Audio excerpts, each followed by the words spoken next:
Bonsoir à toutes et à tous, bienvenue si vous nous rejoignez en ce jeudi pour Punchline été. À la une de l'actualité, cette question: peut-on choisir un médecin selon sa couleur de peau? Officiellement,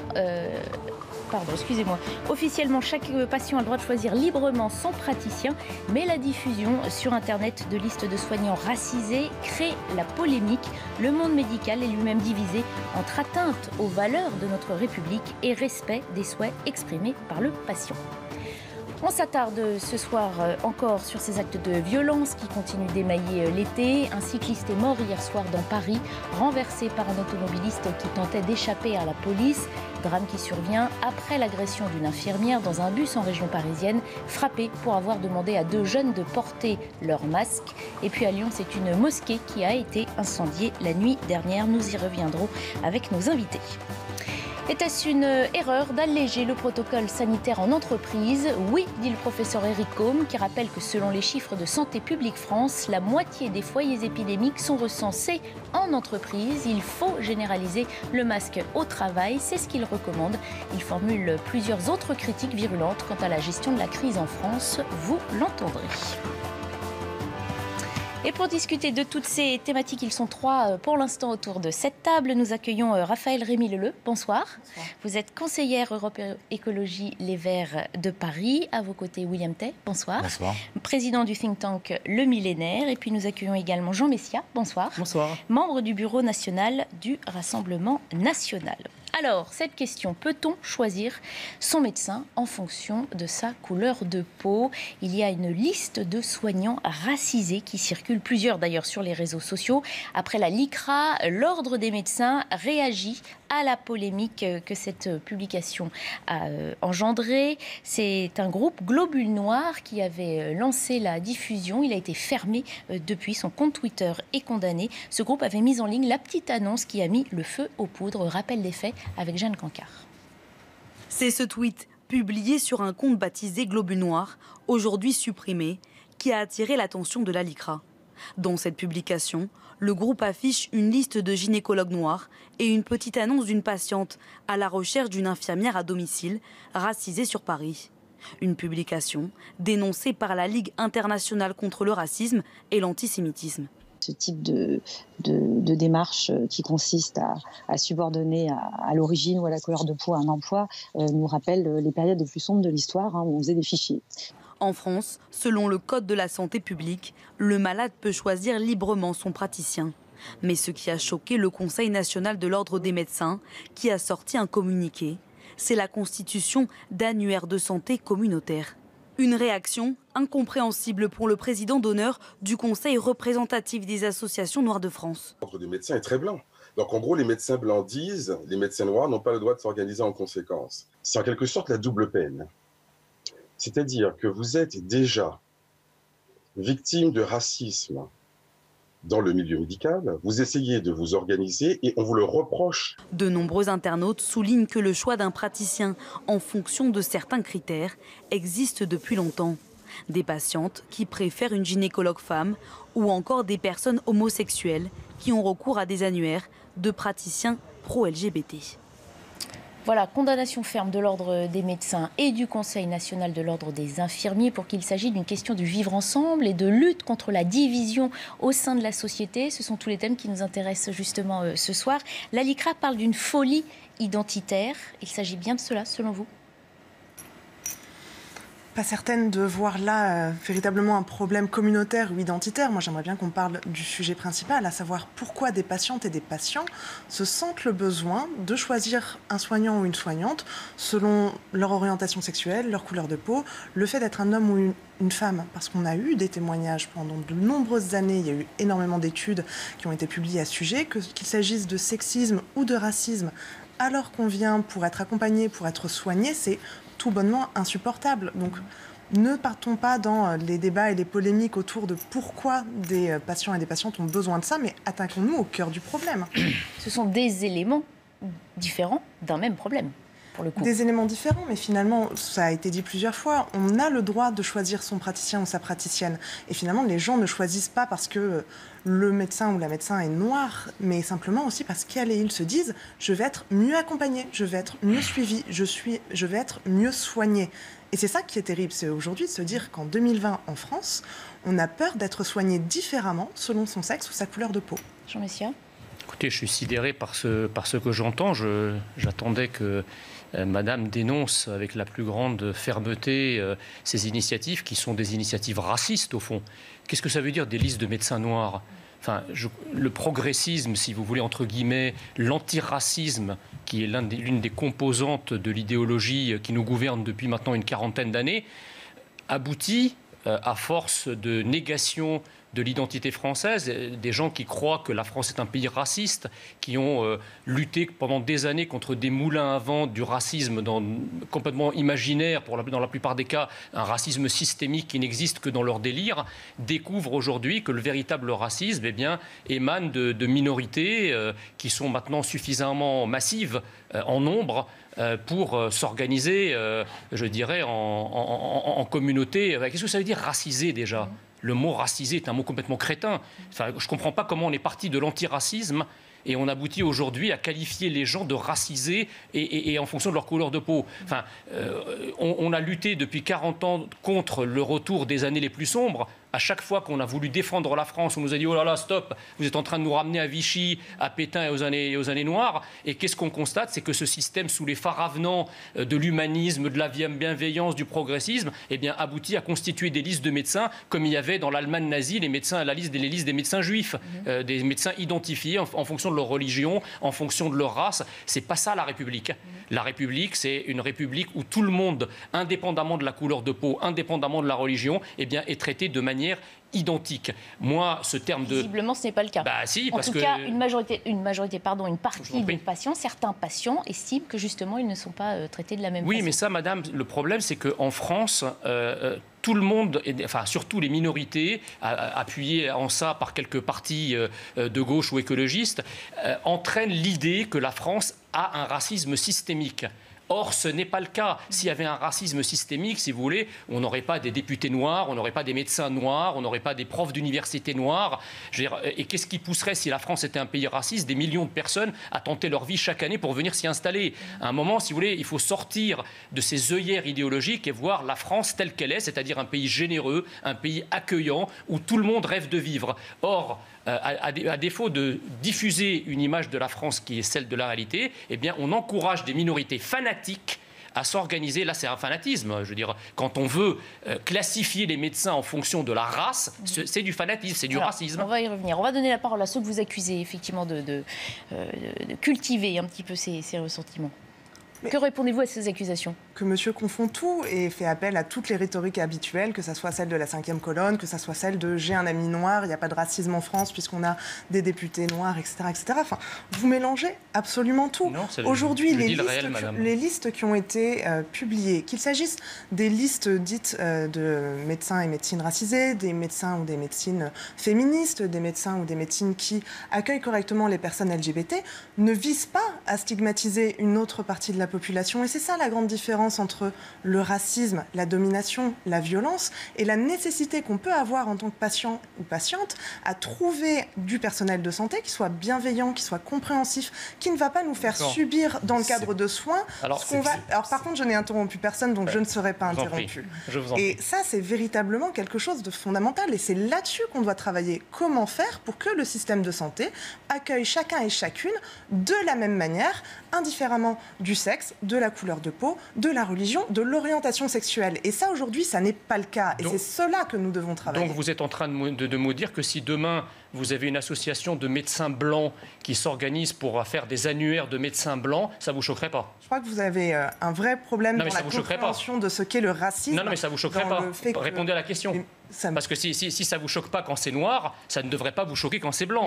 Or, on voit que vous êtes mal à l'aise. Donc vous voyez bien que c'est du racisme. Je ne suis pas mal à l'aise. Je vous explique en quoi... Aujourd'hui, des personnes qui sont mal accueillies dans le système de santé ont besoin d'avoir des références, non pas pour forcément critiquer les autres médecins, mais pour choisir librement un personnel de santé qui leur est recommandé. Finalement, ce sont des choses qu'on connaît depuis des années dans le système de santé. Si je suis blanc en Seine-Saint-Denis et que je veux référencer les médecins blancs en Seine-Saint-Denis, vous trouverez ça normal? Je suis ravi de l'apprendre. Vous allez simplement choisir votre médecin de la manière dont vous voulez. Non, je veux qu'en Seine-Saint-Denis, on fasse une liste de médecins blancs. La différence, c'est qu'en tant que personne blanche, vous ne subissez pas le racisme. Mais en tant qu'homme, vous ne subissez pas le sexisme. C'est pas le ressenti des Français, madame. C'est la définition du sexisme et du racisme. C'est pas ce que ressentent les Français quand les Français, dans la rue, se font poignarder, se font agresser au cri de sale blanc par des minorités qui sont très violentes. On va en parler tout à l'heure. Il y a un racisme anti-blanc. C'est le racisme anti-blanc. Le racisme anti-blanc. Avec vos rhétoriques habituelles qui m'intéressent pas. Le racisme anti-blanc est effectivement majoritaire en France dans la violence. C'est pas des minorités, c'est pas des Noirs et des Arabes qui tombent sous les coups de couteau au cri d'Allah Akbar, c'est pas des Noirs et des Arabes qui sont agressés dans les bus. À ce premier débat qui nous intéresse en ce début d'émission, vous parliez justement du ressenti de certains patients qui se sentent mal accueillis. Il y a des témoignages, effectivement, qu'on ne peut pas ignorer sur Internet. Un patient dont le généraliste explique que les Noirs ont une odeur particulière, une patiente dont le gynécologue blanc présuppose qu'en tant que femme noire, elle doit avoir une sexualité plus bestiale. C'est elle qui le raconte. Ce sont des témoignages qui décrivent des situations effectivement inacceptables et on ne peut pas nier les réelles difficultés qu'ont certains à se sentir bien accueillis par un médecin, bien écoutés, bien entendus et donc bien traités aussi. Mais on a tous une expérience avec un mauvais médecin, ça arrivait à tout le monde, un généraliste qui était mauvais. Le problème c'est qu'il n'est pas généraliste en fonction de son a priori ethnique ou quelque chose comme ça. Il est mauvais parce que tout simplement il est nul. Aujourd'hui, il n'est pas juste mauvais, il s'exprime aussi d'une façon qui n'est pas convenable. Oui, mais il y a aussi des médecins qui sont mauvais, ils sont jugés sur des applications. Maintenant c'est l'ère du consommateur. On peut choisir son médecin. Vous avez des applications, je ne vais pas en faire la pub, vous avez des médecins qui sont notés, vous pouvez les choisir librement. Il suffit juste de mettre un mauvais commentaire en disant tiens, lui il est nul, je le recommande pas, etc. La question c'est pourquoi est-ce qu'on arrive à des dérives comme ça en faisant des listes de médecins noirs? C'est une liste profondément anti-républicaine. C'est à l'encontre de notre pacte social en fait de faire un acte comme ça. Et c'est aussi contre le serment d'Hippocrate. Pourquoi on choisit un médecin? On choisit un médecin parce que il est compétent. 2, on choisit un médecin parce qu'il nous correspond. Parce qu'on lui fait confiance. Parce qu'on lui fait confiance. On a des médecins, je ne sais pas, blancs qui sont peut-être meilleurs que des noirs et des médecins noirs qui sont peut-être meilleurs que des blancs. C'est à chacun de choisir son propre médecin en fonction de ses besoins particuliers, en fonction de sa localisation, parce qu'il y a un médecin qui est plus proche de chez nous, ou peut-être qu'on préfère faire beaucoup plus de kilomètres pour avoir un médecin qui est meilleur, et peut-être qu'on passera plus de temps dans les transports. Tout ça, c'est une question qui est personnelle. Mais faire une liste de médecins noirs, il n'y a pas une liste de médecins, il y a marqué ce médecin noir-là est particulièrement compétent. C'est choisir un médecin noir parce qu'on aime les médecins noirs. Passer à côté du sujet qui nous préoccupe ce soir de racisme, vous simplifiez, il est mauvais, il est nul. On parle quand même de comportements qui ne sont pas acceptables ni dans cette profession ni dans une autre, et du besoin des patients peut-être du coup acculés à se tourner vers une liste, à se sentir plus en confiance avec quelqu'un. C'est effectivement aberrant, mais ils vont se tourner vers un médecin de leur couleur de peau parce qu'ils ont eu de très mauvaises expériences. Qu'est-ce que c'est que la République? La République, c'est tout le monde est égaux en droit. Qu'est-ce qui différencie les gens au sein d'une République? C'est la question des compétences, les compétences sociales, l'intelligence, le savoir-être, etc. C'est comme ça qu'on différencie les gens. Tout le monde est égaux en droit. À partir du moment où on fait une liste de médecins noirs, c'est-à-dire qu'on présuppose qu'ils sont plus acceptables pour certaines catégories de patients que des médecins blancs, des médecins arabes, des médecins chinois ou indiens ou je ne sais quoi d'autre. C'est ça la grande différence avec cette liste de médecins. Et ça marche pour aussi d'autres types de discrimination, puisqu'il y a aussi des témoignages. Une femme qui dit qu'elle a fini par se tourner vers un psychologue juif séfarade, dit-elle, parce qu'elle avait l'impression, en allant voir d'autres praticiens qui n'étaient pas de la même conviction religieuse, qu'il accusait son pays d'être responsable de tous les maux du monde. Ce ne sont pas des choses que j'invente, je les ai lues cet après-midi sur Internet en cherchant des témoignages pour documenter notre émission. Donc ça s'attache à toutes sortes de discriminations possibles et ça ne se résume pas à la compétence d'un médecin. Ou alors faudrait-il mieux former les médecins à accueillir les patients? On imaginait que ça faisait partie de leur métier. Le problème, si vous voulez, c'est que l'État républicain, depuis maintenant une quarantaine d'années, s'affaisse partout. Le pacte républicain prend la flotte de partout. Il y a d'abord effectivement la massification de l'immigration, la montée en puissance du communautarisme, qui en fait, tout ça, ce sont des phénomènes qui défont le pacte républicain et qui, donc, le pacte républicain, c'est la liberté, l'égalité, etc. Eh bien, ça s'affaisse. Et ces communautarismes, parfois très exacerbés, parfois fanatiques comme cela, ne font que proliférer sur le cadavre fumant de l'état de droit. Parce qu'en fait, ces initiatives-là, elles sont contre l'État républicain et contre le droit de la République. Contre le serment que prêtent les médecins aussi, qui s'engagent à traiter les patients. Globalement, qu'est-ce qui se passe ? Il faut dire la vérité. Globalement, on suit un mouvement qui est américain, le mouvement indigéniste. Globalement, c'est ça. En fait, la France, c'est quand même un pays particulier, en tout cas, certaines catégories de la classe politique. En fait, on prend tout ce qui est mauvais des États-Unis et on ne prend pas tout ce qui est bien. C'est quand même fabuleux. On ne prend pas le patriotisme, on ne prend pas les nouvelles technologies, on ne prend pas l'économie. Par contre, on prend leurs théories fumeuses des années 60 qui ont conduit à mai 68 et qui ont démoli complètement le pays. On prend les théories indigénistes qui dévisent complètement notre République et c'est à l'encontre du profond même de notre fondement de la République. Qu'est-ce que c'est que la République ? C'est globalement, c'est la Révolution française et la Déclaration des droits de l'homme et ça a été multiplié. La République, c'est aussi à la fois le combat contre à la fois les questions d'inégalité sociale, mais aussi l'inégalité en fonction des religions. Globalement, la République a même éliminé l'Église catholique de France. Et nous, qu'est-ce qu'on fait ? On fait monter le communautarisme ethnique et le communautarisme religieux. C'est quand même fantastique. Hein. Vous vouliez réagir, Raphaël Rébileleu, à ce qu'il disait auparavant ?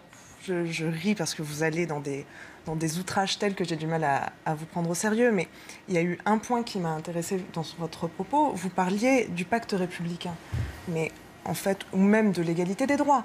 Ces personnes qui cherchent à choisir leur médecin selon des critères, selon la confiance, selon aussi une idée de quelle va être l'expérience commune qui fera qu'on sera mieux accueilli chez un médecin plutôt qu'un autre. En quoi cela enlève le droit à quiconque d'autre. Ça n'enlève aucun droit à personne. En cela, ça n'est absolument pas une attaque du principe républicain, ni même une attaque du serment d'Hippocrate. Le serment d'Hippocrate, c'est les médecins qui s'y engagent. Ils s'engagent et elles s'engagent à soigner tout le monde. Mais en tant que patient et en tant que patiente, nous avons le droit de choisir les médecins. Et ensuite, ça ne veut pas dire que les gens choisissent juste la personne parce qu'elle est noire ou parce qu'elle est une femme. C'est pas ce qui est marqué dans cette liste. Je continue de parler. Et donc, en fait, vous avez des premiers critères, des premiers indices où vous vous dites, mais oui, la personne qui est noire, elle aussi connaît le racisme que j'ai pu subir.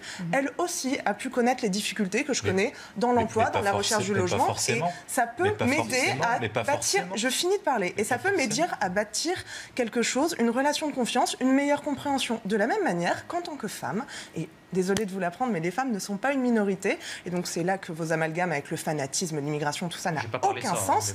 Non, mais en fait, moi, je suis en train de vous parler de la logique qui consiste à choisir son médecin. En tant que femme, il y a pas mal de raisons pour lesquelles je préfère être soignée pour une femme. En quoi c'est communautaire ? En quoi ça attaque la République ? Pour autant, je réclame en permanence d'être l'égal des hommes. Je réclame que les femmes sont les égales des hommes. Mais, en fait, nous ne sommes pas égales pour des raisons très simples, au-delà du droit, que sont les raisons de la vie en société, des dominations que nous subissons toujours, des violences que nous subissons toujours, et qu'il s'agisse des violences sexistes ou des violences racistes, ce sont en l'occurrence les femmes ou les personnes racisées qui les subissent. Non mais je suis désolé, je vais répondre. Allez-y, je vous en prie. Je suis désolé, mais vous mélangez strictement tout et vous faites exactement ce que vous lui reprochez. Globalement, vous dites, c'est très simple. Une femme connaît la vie de toutes les femmes et c'est normal. Mais c'est pas parce qu'un noir connaît toutes les discriminations, c'est strictement n'importe quoi. Pourquoi est-ce que là on parle de la liste des médecins noirs ? De discrimination justement. Une femme connaît plus les discriminations que subit une femme. Une personne noire connaît plus les discriminations que subit une autre personne noire. Qui vous dit que toute la liste des médecins noirs, ils ont tous subi des discriminations ? Ce n'est pas ce que je dis. Bah si, globalement, c'est ce que vous dites. Pas. Mais la question, c'est la question de la liste. Nous, on dit globalement qu'une personne a le droit de choisir n'importe quel médecin. Ça, c'est tout à fait normal. Okay. Mais faire une liste de médecins noirs, c'est présupposer que tous les médecins noirs connaissent les problèmes de discrimination. C'est strictement n'importe quoi. Est-ce que ça vous choque, par exemple, le fait qu'il y ait des listes de médecins plus accueillants ou accueillantes pour les femmes ou pour les personnes LGBT ? Est-ce que ça vous choque ? Ça me choque pas. Et donc pourquoi ça vous choque pour une personne noire ? Parce qu'en France, on a un principe qui est clair, c'est qu'on n'a pas le droit de faire de statistiques ethniques et on ne différencie pas les gens en fonction de leur race et de leur origine ethnique. Bah si, c'est très clair. C'est quand même... Non mais attendez, c'est l'article 1 de la Constitution de la Ve République. C'est à l'encontre même du fondement. Mais ça n'est pas une constitution d'une base de données ethnique. Sinon, faire une liste de médecins noirs, c'est pas... Sinon, auquel cas... Mais en fait, ce sont des listes de la même manière. Et en fait, ce qui vous choque peut-être, c'est... l'émergence de cela dans la sphère publique, y compris via de nouveaux outils. Mais en fait, ce sont des choses qui ont toujours existé.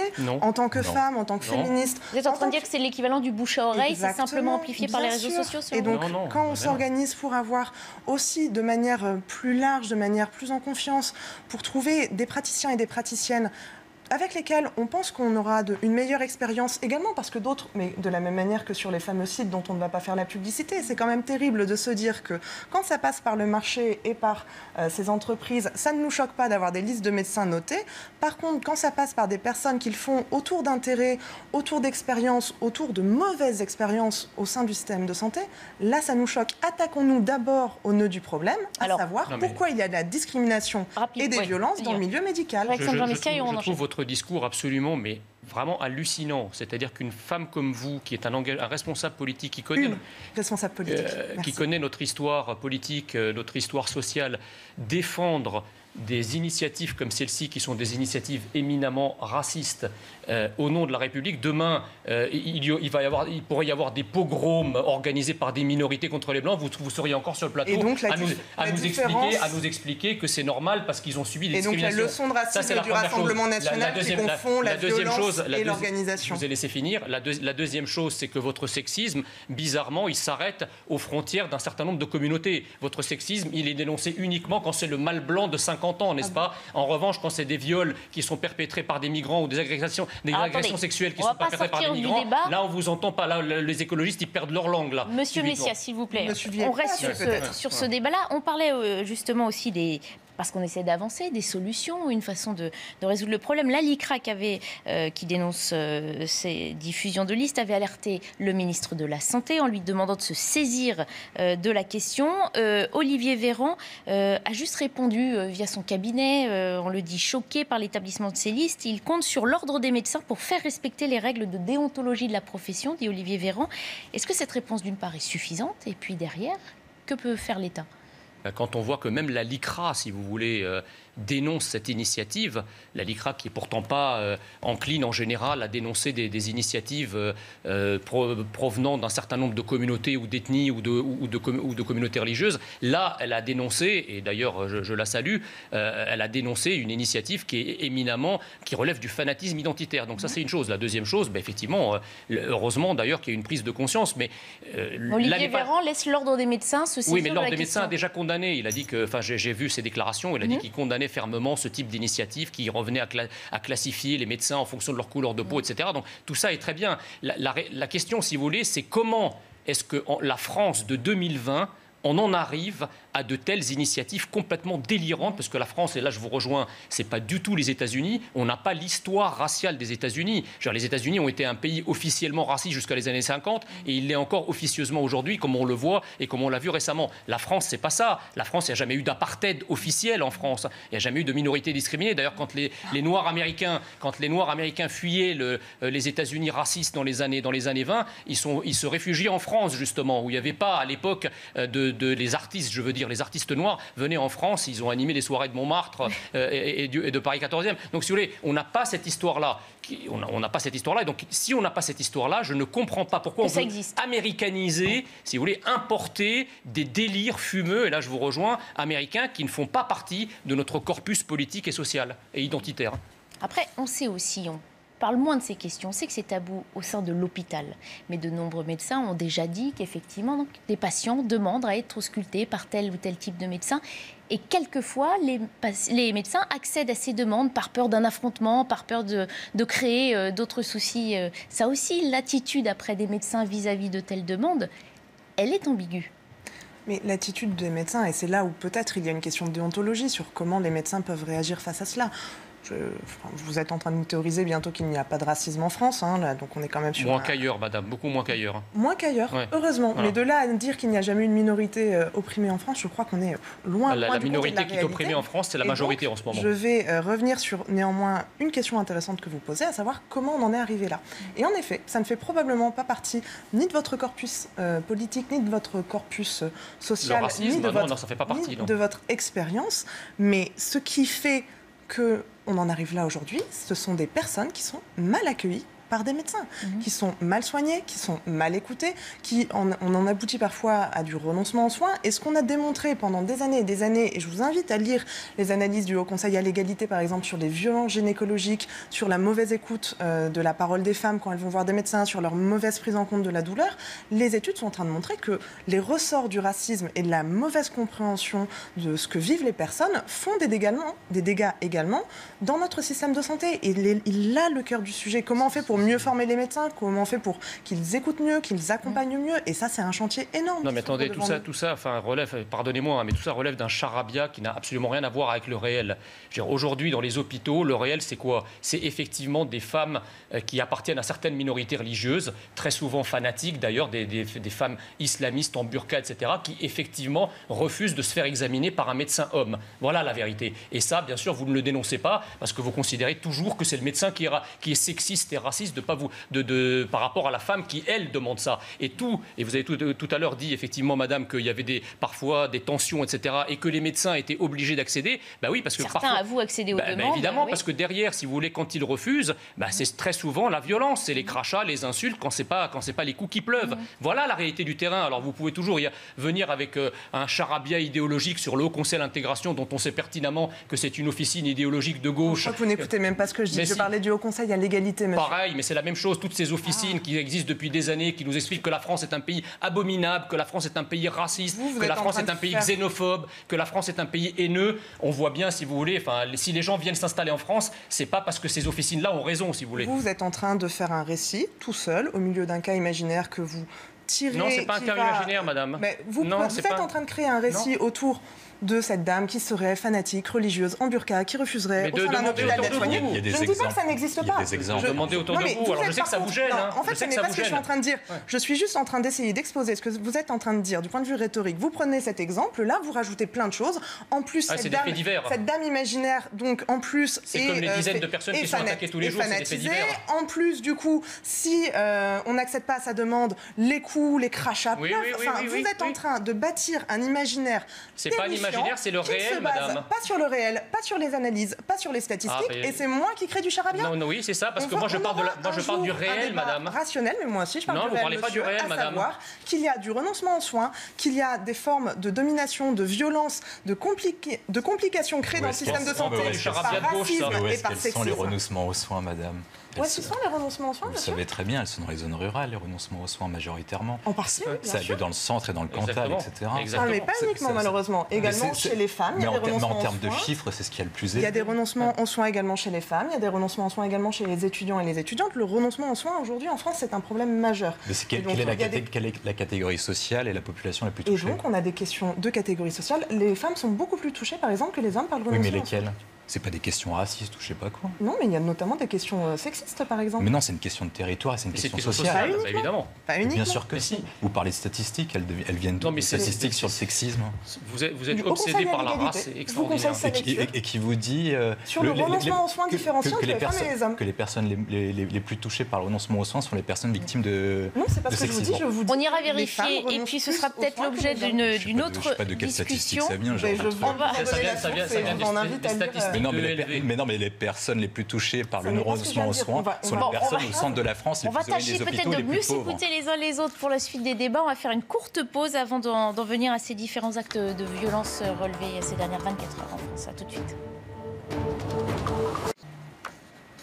18h24 sur CNews, c'est la suite de Punchline été. Cet été qui continue d'être marqué par des faits de violence qui surviennent dans le cadre de la vie quotidienne. 3 d'entre eux ont retenu notre attention ce soir. Ce drame hier soir dans les rues de Paris.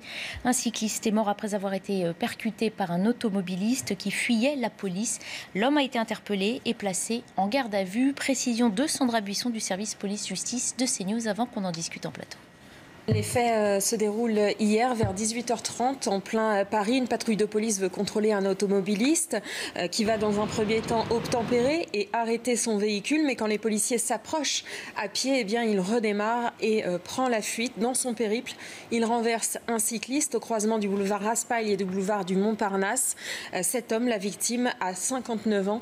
Il est décédé. Le suspect a été interpellé rapidement après les faits. Il était sous l'emprise de stupéfiants. stupéfiants. Il était aussi en possession, selon nos informations, de 2 kilos de résine de cannabis et 6 000 € en liquide. Les enquêteurs le soupçonnent donc de ne pas être simplement un consommateur de drogue, mais aussi de participer à un trafic. Il a été placé en garde à vue pour homicide involontaire avec 2 circonstances aggravantes, le délit de fuite et la conduite sous l'emprise de stupéfiants. Il est aussi en garde à vue pour refus d'obtempérer aggravé par la mise en danger de la vie d'autrui et trafic de stupéfiants. Et donc on évoque une nouvelle fois ce refus d'obtempérer. On rappelle ce chiffre donné la semaine dernière par le ministère de l'Intérieur. Un refus d'obtempérer essuyé par la police toutes les 30 minutes. Celui qui a coûté la vie à un policier du Mans la semaine dernière également. Avons-nous un problème d'autorité en France ?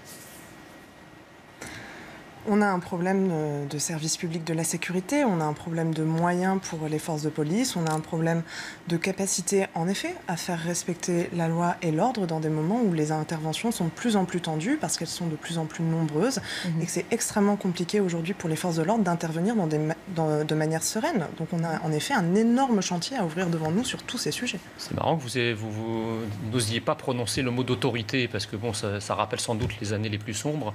Oui, il y a un problème d'autorité en France, effectivement. L'État républicain, l'État de droit, comme son nom l'indique, doit être un État qui non seulement crée la loi, mais la fait appliquer. D'accord ? Or, aujourd'hui, ce que je disais, c'est que vous avez comme ça des publics, des gens face auxquels on est complètement laxiste, face auquel il n'y a ni répression policière. D'ailleurs, je suis heureux de ne pas vous avoir entendu dire qu'il s'agissait de violences policières en l'espèce, puisque c'est une spécialiste, enfin en tout cas votre courant politique ce sont des spécialistes pour dénoncer les violences policières. Donc on voit bien, si vous voulez, que quand la police est empêchée de faire son travail, quand la police est pointée du doigt à chaque fois qu'elle fait son travail, à chaque fois qu'elle essaye d'appréhender les individus, à chaque fois qu'elle essaye de rétablir l'ordre, et qu'on a la caisse de résonance d'un certain nombre de médias et d'un certain nombre de courants politiques qui est là pour pointer du doigt l'ordre républicain, et bien effectivement, la République n'est plus respectée nulle part. Alors effectivement, aujourd'hui, enfin en tout cas cet été, il y a aussi, je pense, le fait qu'un certain nombre des pays au sud de la Méditerranée qui ont fermé leurs frontières pour des raisons de crise sanitaire, etc. Donc toute une partie de la population qui avait l'habitude de partir dans les pays d'origine reste en France, et effectivement, ça provoque aussi, enfin ça participe aussi d'une explosion peut-être un peu plus qu'habituelle d'une insécurité qui par ailleurs est latente, il faut bien le reconnaître, ça ne date pas d'aujourd'hui. Maintenant, effectivement, ça prend des proportions qui font parler les médias, mais en réalité, les Français qui vivent sur le terrain sont confrontés à cette violence permanente et depuis des années. On comprend que l'uniforme n'est plus respecté, qu'il ne fait plus peur. Est-ce que la crise que vit la police, on a entendu des policiers jusqu'à ces dernières semaines ne pas se sentir assez soutenus par leur propre ministère, est-ce que cette crise participe aussi également à affaiblir cette image de l'autorité ? Il n'y a pas uniquement avec les policiers, c'est tous les représentants de l'État qui sont mis à mal. Les maires qui sont agressés, les pompiers qui se font agresser aussi, et les policiers. Si on prend par exemple une comparaison, on peut se dire un policier, bon éventuellement, il y a une guerre de contrôle du territoire dans certaines parties de la République, mais un pompier, il est là pour sauver des vies, il est là pour éteindre des incendies. Pourquoi ils se font agresser ? Pourquoi est-ce qu'un pompier se fait agresser ? Donc en fait, c'est l'État même républicain qui se fait attaquer, en quelque sorte. Quand on parle de crise de l'autorité, c'est parce que l'État n'arrive pas... Bon, certes, il y a une question de moyens, parce que l'État régalien a maigri depuis 2002, au contraire de l'État social qui a explosé. Mais on a des moyens. Le problème, c'est qu'on n'a pas les moyens de le faire appliquer. Quand un policier attrape un délinquant... On a des moyens, mais pas les moyens de les faire appliquer. Non, c'est qu'on ne se donne pas les moyens, en fait. Oui. Parce que globalement, quand on prend un policier, il va attraper un délinquant, il va passer je ne sais pas combien de temps dessus. On sait très bien qu'il va être relâché en moins de quelques heures. Il va uniquement avoir un rappel à la loi. Je crois que j'ai vu un cas de fait divers. J'ai vu un cas de fait divers où je crois que c'est une femme qui s'est fait agresser, une femme enceinte, et les personnes ont uniquement un simple rappel à la loi. Le maire de Port-Bail aussi, qui a été frappé. Les maires aussi, uniquement un simple rappel à la loi. Il faut globalement que les peines soient allongées, beaucoup plus dures. Il faut que les peines soient respectées aussi en France. Comment convaincre... Quand on se met à la place d'un délinquant, il se dit mais de toute façon je peux frapper n'importe qui, je ne passerai même pas une seule nuit en prison. C'est ça la vérité en France. Donc globalement les délinquants n'ont plus peur de l'État et c'est pour ça qu'il y a une crise de l'autorité en France. Après on entend aussi souvent plus de répressifs ne résout pas le problème, au contraire, le ravisme. C'est pas ce que montrent les chiffres aux États-Unis. Ah mais on a dit qu'on voulait pas prendre exemple sur non, c'est ce qu'on a pris. Nous, on pense qu'il y a de mauvais aux États-Unis et on ne prend pas ce qu'il y a de bien. Je crois que le modèle ni judiciaire ni carcéral américain n'est un grand modèle en l'occurrence, mais on a aussi un véritable problème, là où je vous rejoins, c'est sur l'assurance que la justice va être rendue et dans des délais raisonnables. Et ça, c'est extrêmement compliqué en France, y compris du point de vue de la surcharge des tribunaux, des délais qui sont extrêmement longs, et ça crée des difficultés d'empilement de dossiers, aussi bien pour les forces de l'ordre que pour les victimes qui sont dans des états pas possibles, parce que c'est extrêmement compliqué quand on a été victime d'une agression et de se dire que le jugement n'interviendra que des mois plus tard.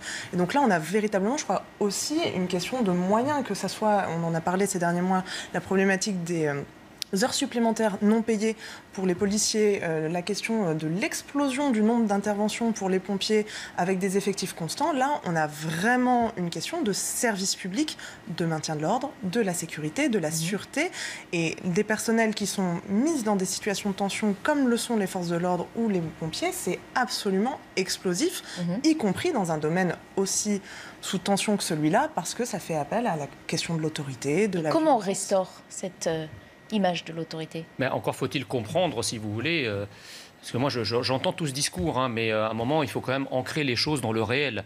Moi, les policiers qui sont sur le terrain, les gendarmes qui font appliquer la loi, l'ordre, même les pompiers, les gens... On sait très bien, il ne faut pas se voiler la face, on sait très bien qu'il y a une corrélation entre la montée en puissance de la délinquance, de la criminalité, de non-respect de l'autorité et certaines immigrations. Voilà, il faut dire les choses telles qu'elles sont. Alors même si ça ne nous plaît pas, c'est la réalité de la chose. Donc effectivement, il y a un lien entre la massification de l'immigration et la délinquance et la criminalité. Il faut le répéter parce que c'est la question de l'immigration, c'est la réalité. Ça pacifiera la société française. Alors effectivement, mais le problème, si vous voulez, c'est que nous avons des dirigeants politiques depuis une quarantaine d'années qui ont une sorte de mauvaise conscience.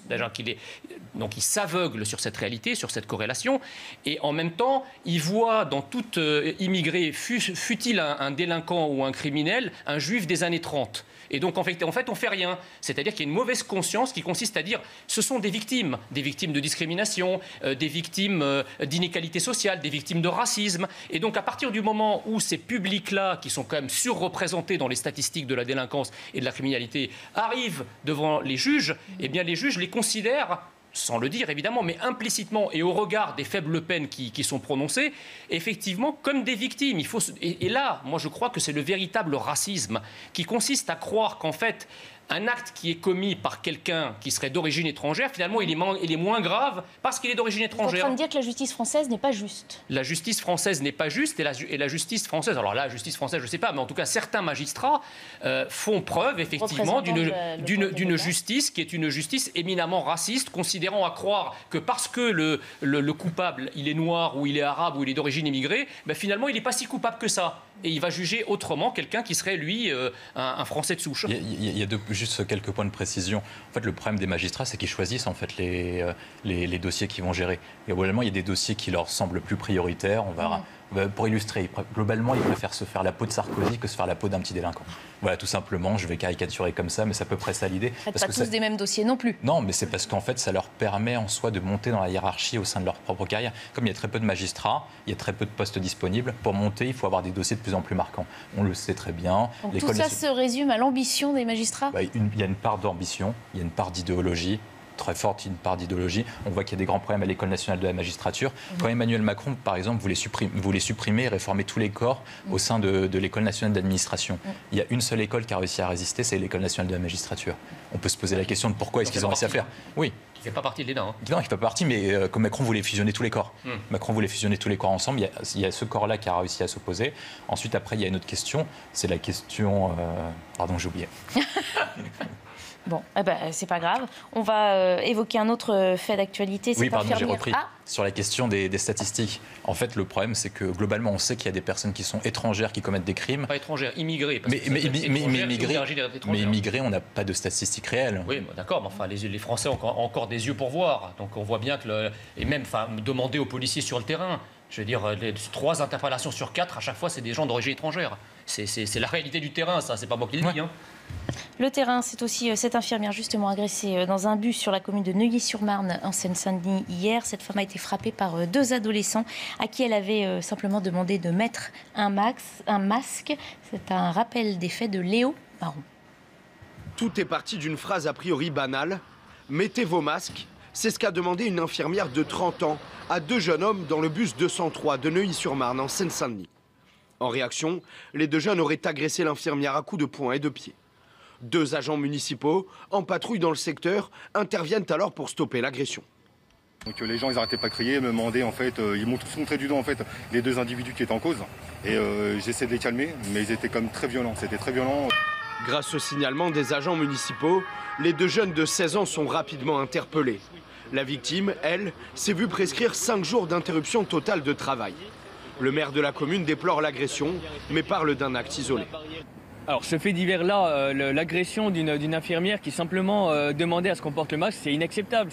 C'est un acte d'agressivité, une agression stupide et voilà, inacceptable. On ne peut pas l'accepter. Donc bon, cet acte est isolé, mais c'est toujours un acte de trop. Le tribunal de Bobigny, en charge de l'enquête, précise que les agresseurs présumés ne connaissaient pas le statut d'infirmière de la victime. Alors, ces 2 jeunes ont été interpellés. Ils sont déférés devant le juge des enfants pour violences aggravées. Le parquet a pris tout à l'heure des réquisitions de détention provisoire à leur encontre. On parle là, au-delà de l'autorité, du respect de la règle, du sens civique aussi en France. Là, on ne parle pas de délinquants, de grande criminalité. On parle de 2 jeunes dans un autobus qui ne savaient pas que cette femme était infirmière, qui leur a juste rappelé de le mettre. Est-ce que le masque est devenu un catalyseur aussi d'un nouveau type de violence depuis que nous sommes déconfinés ? Non, pardon, mais non, parce qu'en fait, cette violence, encore une fois, c'est une violence latente. Enfin, c'est pas le premier exemple. Je crois que l'actualité de ces dernières semaines a quand même été marquée par des violences parfois extrêmement graves. De tout genre, mais il y a de nombreux cas où le masque ou le non-port du masque, justement, est impliqué dans l'origine d'une bagarre ou d'un acte violent. D'abord, le fait qu'ils sachent qu'elle est infirmière ou pas, à mon avis, ça ne change pas grand-chose, parce que des individus violents, ils ne vous demandent pas votre carte professionnelle avant de vous tabasser, si je puis me permettre. Donc, c'est effectivement des gens qui ont pour moyen de communication la violence. Ce genre de faits divers arrive, mais des dizaines et des dizaines de fois dans toutes les villes. Et ce qui est inquiétant, si vous voulez, c'est que cette criminalité, cette délinquance, cette violence gratuite, c'est même pas, on parle pas de mafia là qui tire sur les gens ou qui tue des gens pour des raisons d'intérêt financier ou de contrôle de territoire. C'est une violence gratuite. Elle explose non seulement dans les grandes villes, jusqu'à il y a quelques années, elle était circonscrite aux grandes villes, aux grandes conurbations, etc. Et aujourd'hui, elle se dissémine à travers toute la France, également dans les villes moyennes et dans les petites villes. Et c'est des violences, si vous voulez, qui sont encore une fois gratuites. On vous poignarde pour un regard qu'on estime être un mauvais regard. On vous met un coup de couteau également parce que vous avez refusé de donner une cigarette. On agresse une femme parce qu'on juge que sa tenue est pas décente ou pas pudique. Alors on la traite de tous les noms et si elle résiste, on la tabasse. Alors je sais qu'on va me dire que bon, je fais de l'imaginaire, mais c'est pas de l'imaginaire, c'est ce à quoi, vous savez, moi je parcours la France, je rencontre des milliers de personnes tous les mois à travers toute la France, et donc ce que je vous dis, ce sont des choses qui me sont rapportées par beaucoup de Français qui les vivent sur le terrain. D'ailleurs, l'actualité aujourd'hui leur donne raison, puisqu'on parle de plus en plus de ce genre de fait. Un fait comme ça, il y a encore quelques mois, peut-être qu'on n'en aura pas parlé, mais maintenant la violence est arrivée à tel niveau qu'effectivement on en parle, et c'est heureux, en espérant qu'elle régresse. Quand on regarde les chiffres, tous les actes de délinquance, globalement, il y a une forme de stagnation du nombre d'actes de délinquance. Quand on prend tout, vol, etc. Par contre, ce qui a explosé, c'est les vols. Et les violences, et les violences de façon très très violente. Les cas de violence de plus en plus violentes ont augmenté. Le cas de violence sexuelle, ça devrait vous intéresser, a augmenté aussi très fortement, notamment dans tout ce qui concerne les grandes métropoles, les métros, la sécurité publique, etc. En fait, quand la personne se fait agresser, c'est pas uniquement une agression parce qu'elle est infirmière, c'est parce qu'elle a demandé, elle a demandé le respect. J'ai précisé ça tout à l'heure parce qu'on parlait de l'uniforme tout à l'heure. Et justement, je voulais préciser qu'il ne savait pas qu'elle était infirmière. Non, mais globalement, les personnes... C'était juste l'histoire du masque. C'est une question de respect de l'autorité, du respect de l'aîné. Je pense que la personne devait être plus âgée, vraisemblablement, et c'est un respect des règles civiques et des règles de droit. En fait, les personnes ont un problème et sont en rébellion contre l'autorité de l'État. C'est ça qu'on voit globalement. La faute à qui ? L'éducation, la famille ? L'éducation, si on prend un exemple entre les livres de la Troisième République et les livres actuels, on se marrait volontiers. Quand on a les petits Lavis qui disaient tu dois aimer la France parce que la France l'a fait belle par sa nature et que l'histoire l'a fait grande. Aujourd'hui, on n'a plus du tout ça. On retire Napoléon Bonaparte, on retire De Gaulle, il reste quasiment plus rien de la grandeur de la France. Tout ce qu'on apprend dans les livres d'histoire, c'est globalement les échecs de la France et tout un programme sur Vichy. Enfin, c'est tout ce qu'on apprend, à se culpabiliser, à s'autoflageller. Donc il y a un véritable problème. Maintenant. Ah, ça fleure bon la nostalgie. Vous m'excuserez de ne pas être très nostalgique de la Troisième République. Je pense que quand même le pays, la société a beaucoup progressé depuis. Et je crois que c'est plutôt... Ce que vous appelez progrès, c'est pas forcément du progrès pour tous les Français. Non, mais notamment le droit de vote des femmes, vous savez, moi je pense que c'est plutôt une bonne chose. C'est un dirigeant de droit. Sur l'éducation, sur ce respect du sens civique, de l'autorité, d'une consigne donnée. On a en effet un problème dans les chiffres de la délinquance, c'est l'augmentation des voies de fait avec violence. Et ça, c'est quelque chose d'assez terrible puisque ça fait de plus en plus de victimes parce que ce sont des choses qui sont extrêmement compliquées à traiter à la fois pour les forces de l'ordre, pour la justice et pour les victimes. Et comment on fait en effet pour diminuer ce niveau de violence ? Il n'y a pas de solution magique. Il y a la question de l'éducation, bien sûr. Il y a la question des conditions... Il n'y a pas si longtemps encore, on se levait en classe quand l'enseignant arrivait dans la classe. Ça ne se fait quasiment plus. Non, c'est pour ça. Je ne pense pas que ça soit le fait que vous leviez ou pas en arrivant en classe. C'est un exemple de respect de l'autorité sans la rejeter. Mais c'est pas... En fait, c'est ça le problème. C'est qu'il y a tout le discours symbolique autour de la nostalgie, des valeurs passées, autour du concept d'autorité. Mais pourquoi vous parlez de nostalgie et de valeurs passées? La grandeur de la France et l'amour de la France, c'est pas des valeurs passées. Non, mais faire la comparaison avec un manuel de la Troisième République, je pense qu'en effet... Attendez, la Troisième République, c'est pas un régime fasciste, hein, c'était la République française. Non, je vous dis juste qu'il est passé. Voilà. Et donc, je pense que la grandeur de la France, c'est aussi apprendre de ses erreurs, c'est aussi apprendre de ce que vous appelez ses échecs, et c'est d'être capable de construire quelque chose ensemble, y compris sur ces bases-là. Et donc, pour en revenir à mon propos, à savoir sur la question de l'autorité, j'ai pas de souci avec la notion d'autorité. La question, c'est comment on fait pour en arriver d'une symbolique autour de l'autorité, est-ce qu'on se lève ou pas en classe, à diminuer des actes de délinquance avec violence. Je crois qu'on est quand même sur un champ assez large et qu'il y aurait beaucoup de choses à faire, y compris en termes de moyens policiers sur le terrain qui permettraient de diminuer beaucoup plus concrètement les actes de violence et de rétablir le lien de confiance entre la police et la population. Ça me paraît être quelque chose de beaucoup plus urgent à faire et de beaucoup plus concret que de revenir sur... Mais la question, madame, n'est pas... Enfin, à mon avis, la question, c'est pas tellement d'ailleurs la question de l'autorité. Moi, là, je rejoins ce que vous disiez il y a un instant. C'est une question de respect de la France, si vous voulez. C'est-à-dire qu'en fait, à travers les agents dépositaires de l'autorité publique sur le terrain, c'est l'uniforme qu'on attaque, mais c'est surtout, parfois, dans certains quartiers, les derniers représentants de la France.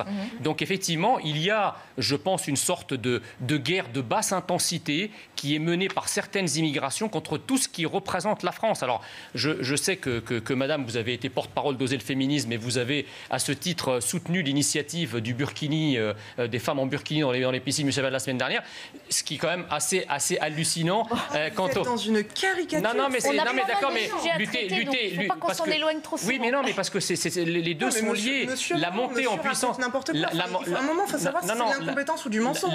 Mais vous racontez n'importe quoi. La montée en puissance du communautarisme, oui aussi, d'un certain féminisme, d'un néo-féminisme qui n'est pas toujours un féminisme pour le droit des femmes. Mais ça, c'est autre chose. N'accusez pas madame de tous les mots. Je dis simplement que les deux sont liés. La montée en puissance du communautarisme, effectivement, se traduit aussi par une montée en puissance de la déliquescence de l'autorité et par des attaques faites à la France. La France, c'est une république une et indivisible. À partir du moment où vous la divisez, fût-ce en communauté, eh bien, vous obtenez une attaque de la République, des lambeaux de République qui restent, dont effectivement les forces de l'ordre, les représentants de l'État dans les territoires, etc. Et on évoque à présent cette violence, on continue de l'évoquer, elle touche aussi les cultes religieux. Deuxième incendie d'une mosquée dans l'agglomération lyonnaise en une semaine. L'édifice religieux est situé dans le 2e arrondissement de la ville. Il a donc été partiellement brûlé la nuit dernière. Aucun blessé à déplorer, mais des dégâts importants. Ce sont les riverains qui ont prévenu les pompiers. Écoutez.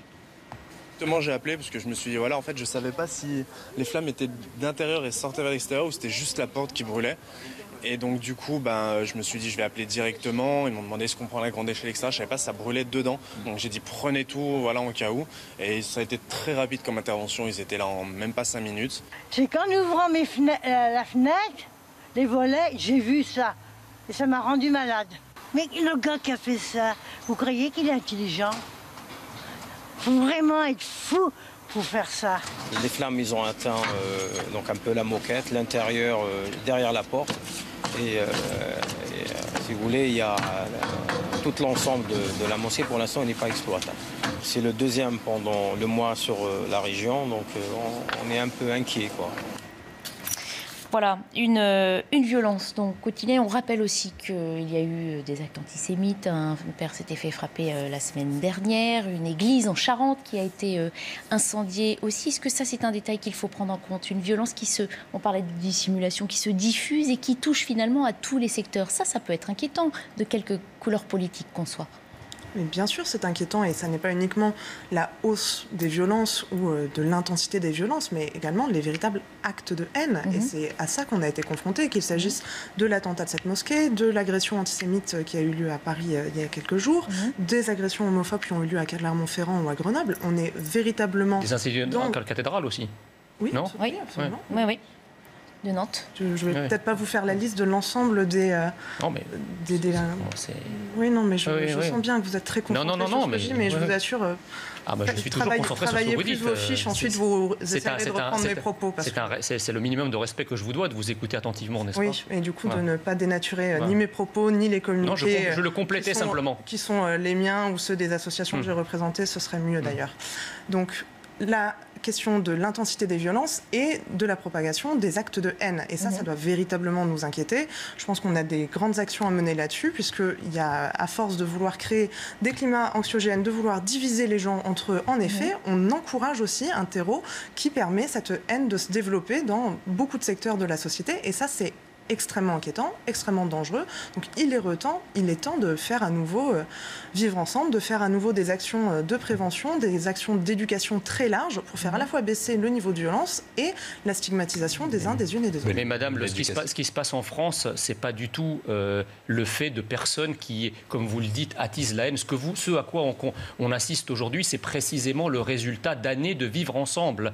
C'est le résultat d'années de négation de la France, de négation de la République au nom de principes diversitaires, de principes qui considèrent que quand on a certaines des origines, etc., on a plus de droits, ne serait-ce qu'à la couleur de peau, on en parlait tout à l'heure, d'avoir plus de droits que d'autres. Ces violences-là, elles résultent précisément de l'affaissement de l'État. Quand l'État renonce à exercer son monopole de la violence légitime et qu'il se rétracte et qu'il se rend impotent à réprimander les violences, à les juger et à les condamner fermement, eh bien vous avez des violences concurrentes en quelque sorte qui vont proliférer sur l'impotence de l'État. Si l'État fait son travail et que l'État, par sa police, par sa gendarmerie, fait son boulot, arrête les criminels et que les criminels ensuite et les délinquants et les actes et les auteurs de ces violences sont fermement condamnés, eh bien l'exemple entraîne et la pacification de la société passe par le retour d'un état de droit qui abat sa main lourde sur ce type de violence. Mais le principe qui consiste à dire « Oh non, écoutez, les pauvres,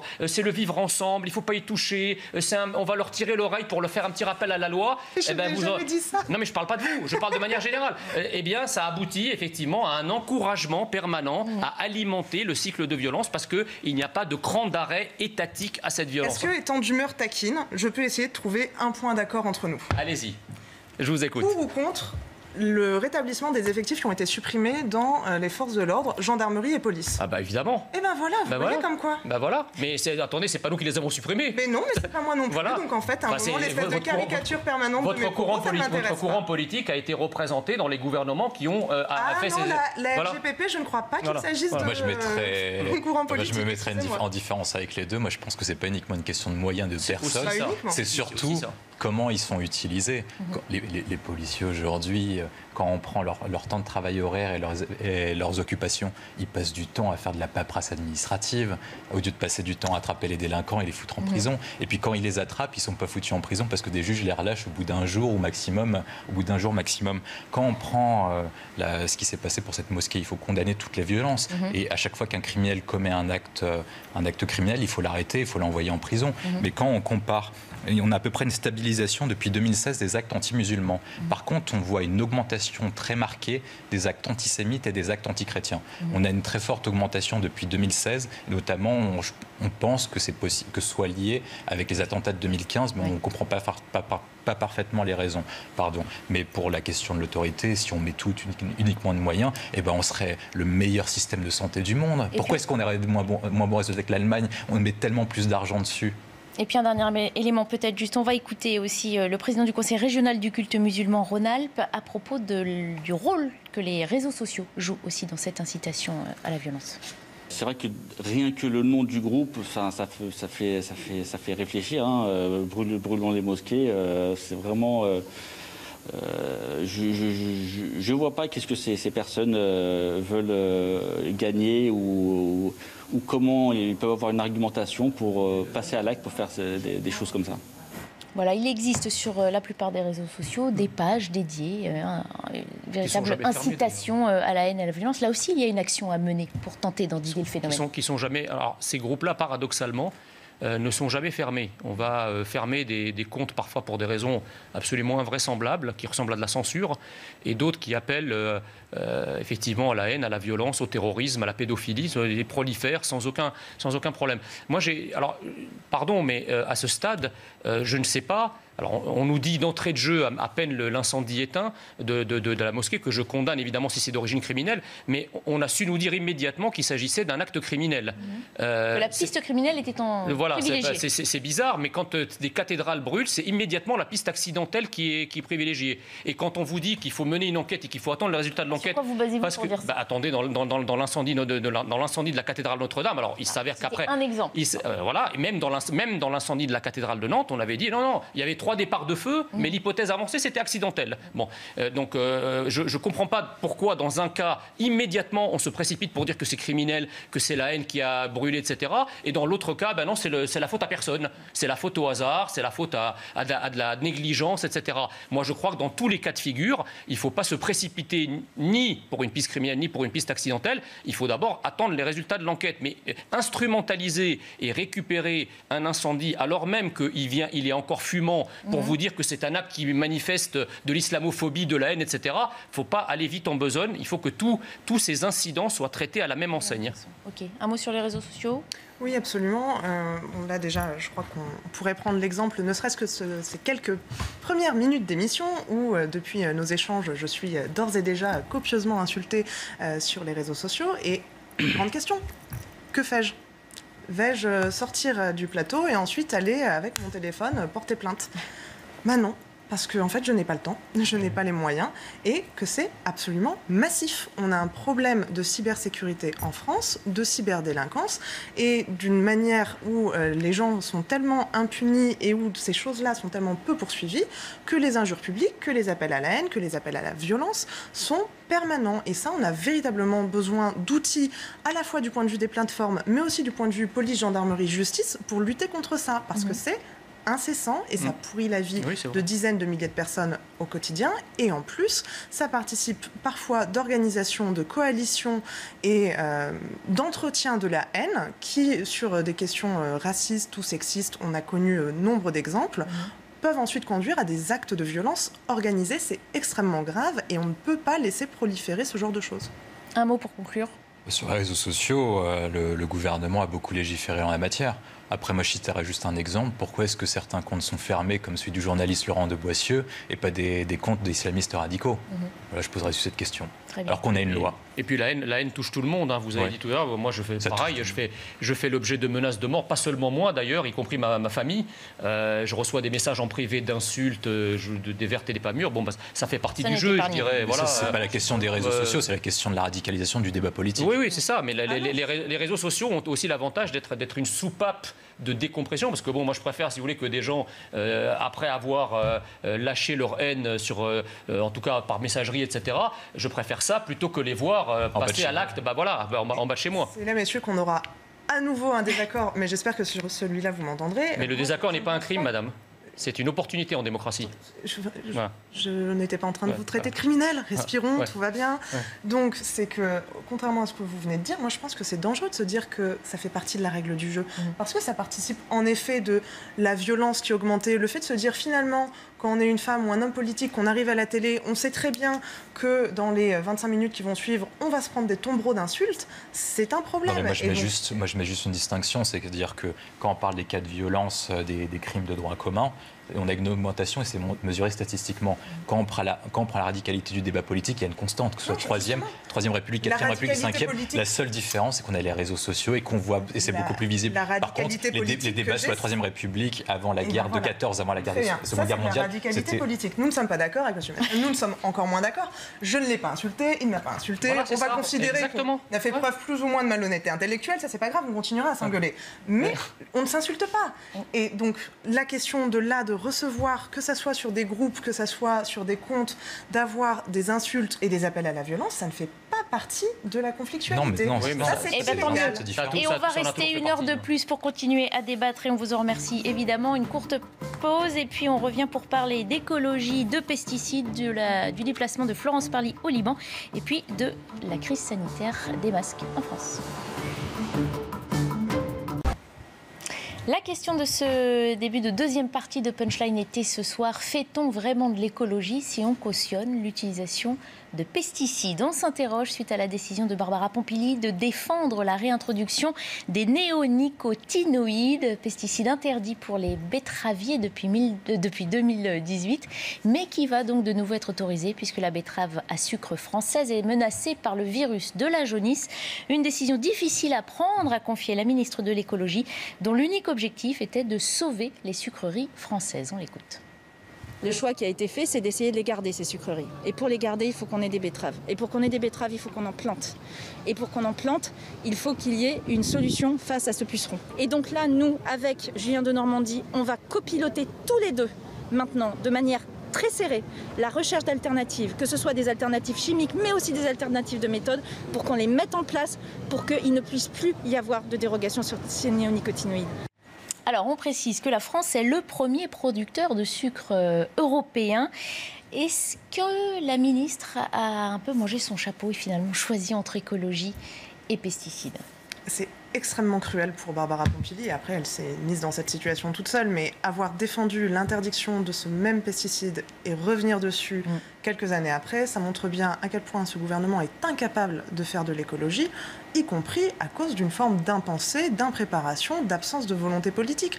On sait depuis des années qu'il faut arrêter les pesticides qui sont dangereux pour notre santé, qui sont dangereux même, y compris pour les agriculteurs et les agricultrices, qu'ils ne sont pas, c'est pas véritablement la voie pour obtenir de meilleurs rendements et une agriculture plus respectueuse de l'environnement et même des conditions de travail.